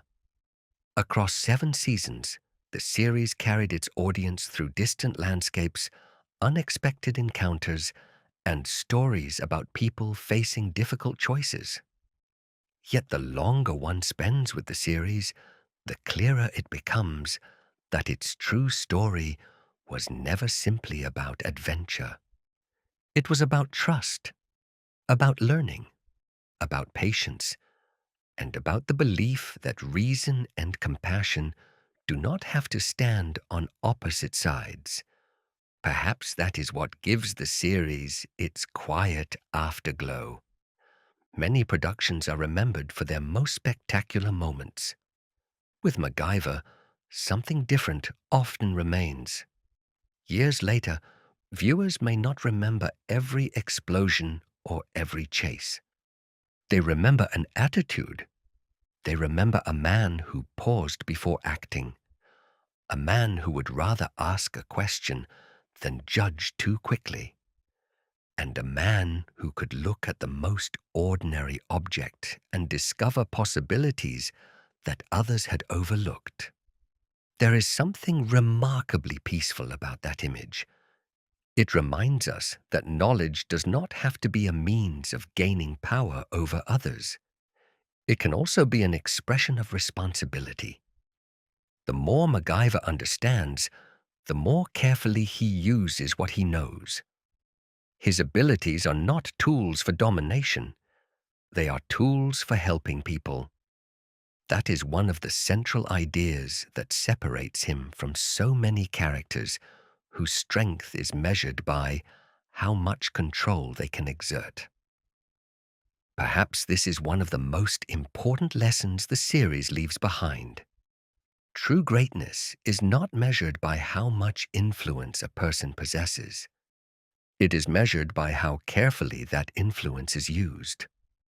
Looking back, the world of MacGyver also feels remarkably balanced. It is neither perfect nor hopeless. It is filled with mistakes, with conflict, with uncertainty, and yet it never completely loses faith in the possibility that people can change. Not everyone chooses the better path. Not every story ends happily.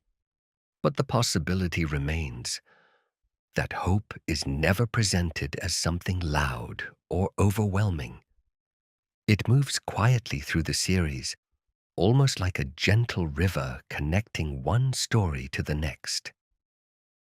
Perhaps that restraint is part of what makes MacGyver so comforting.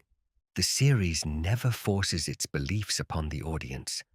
It offers examples, it tells stories, and then it leaves the viewer free to decide what to carry away. That openness gives it a quality that allows it to remain relevant across generations. A child may marvel at the inventions, a teenager may admire the courage, an adult may notice the moral choices, and years later, someone may begin to recognize just how much patience, kindness, and quiet confidence were hidden inside the smallest moments. The series changes very little, but the person watching it does. Perhaps that is one of the quiet signs of a good story. A story grows alongside the people who accompany it. It remains the same story, and yet, somehow, it feels different each time we return. Even the famous pocket knife takes on a different meaning when viewed from this distance. For years, it was perhaps the most recognizable symbol of the series. But the closer we look, the clearer it becomes that it was never the true center of the story. It was simply a tool. What mattered was the person holding it. The tool itself does not solve the problem. The thought behind it does. And that realization reaches far beyond the world of MacGyver. Tools change. Technology advances. But attention, compassion, and creativity remain timeless. They do not require a particular decade, a particular machine, or a particular place. They begin wherever someone is willing to look closely. Perhaps that is the quiet invitation MacGyver leaves with us, to look at the world with a little more curiosity, not to give up too quickly, not to regard every difficulty as an insurmountable obstacle, but to ask, first of all, what possibilities might still be hidden here? It is a simple question, and yet it lies quietly beneath almost every episode.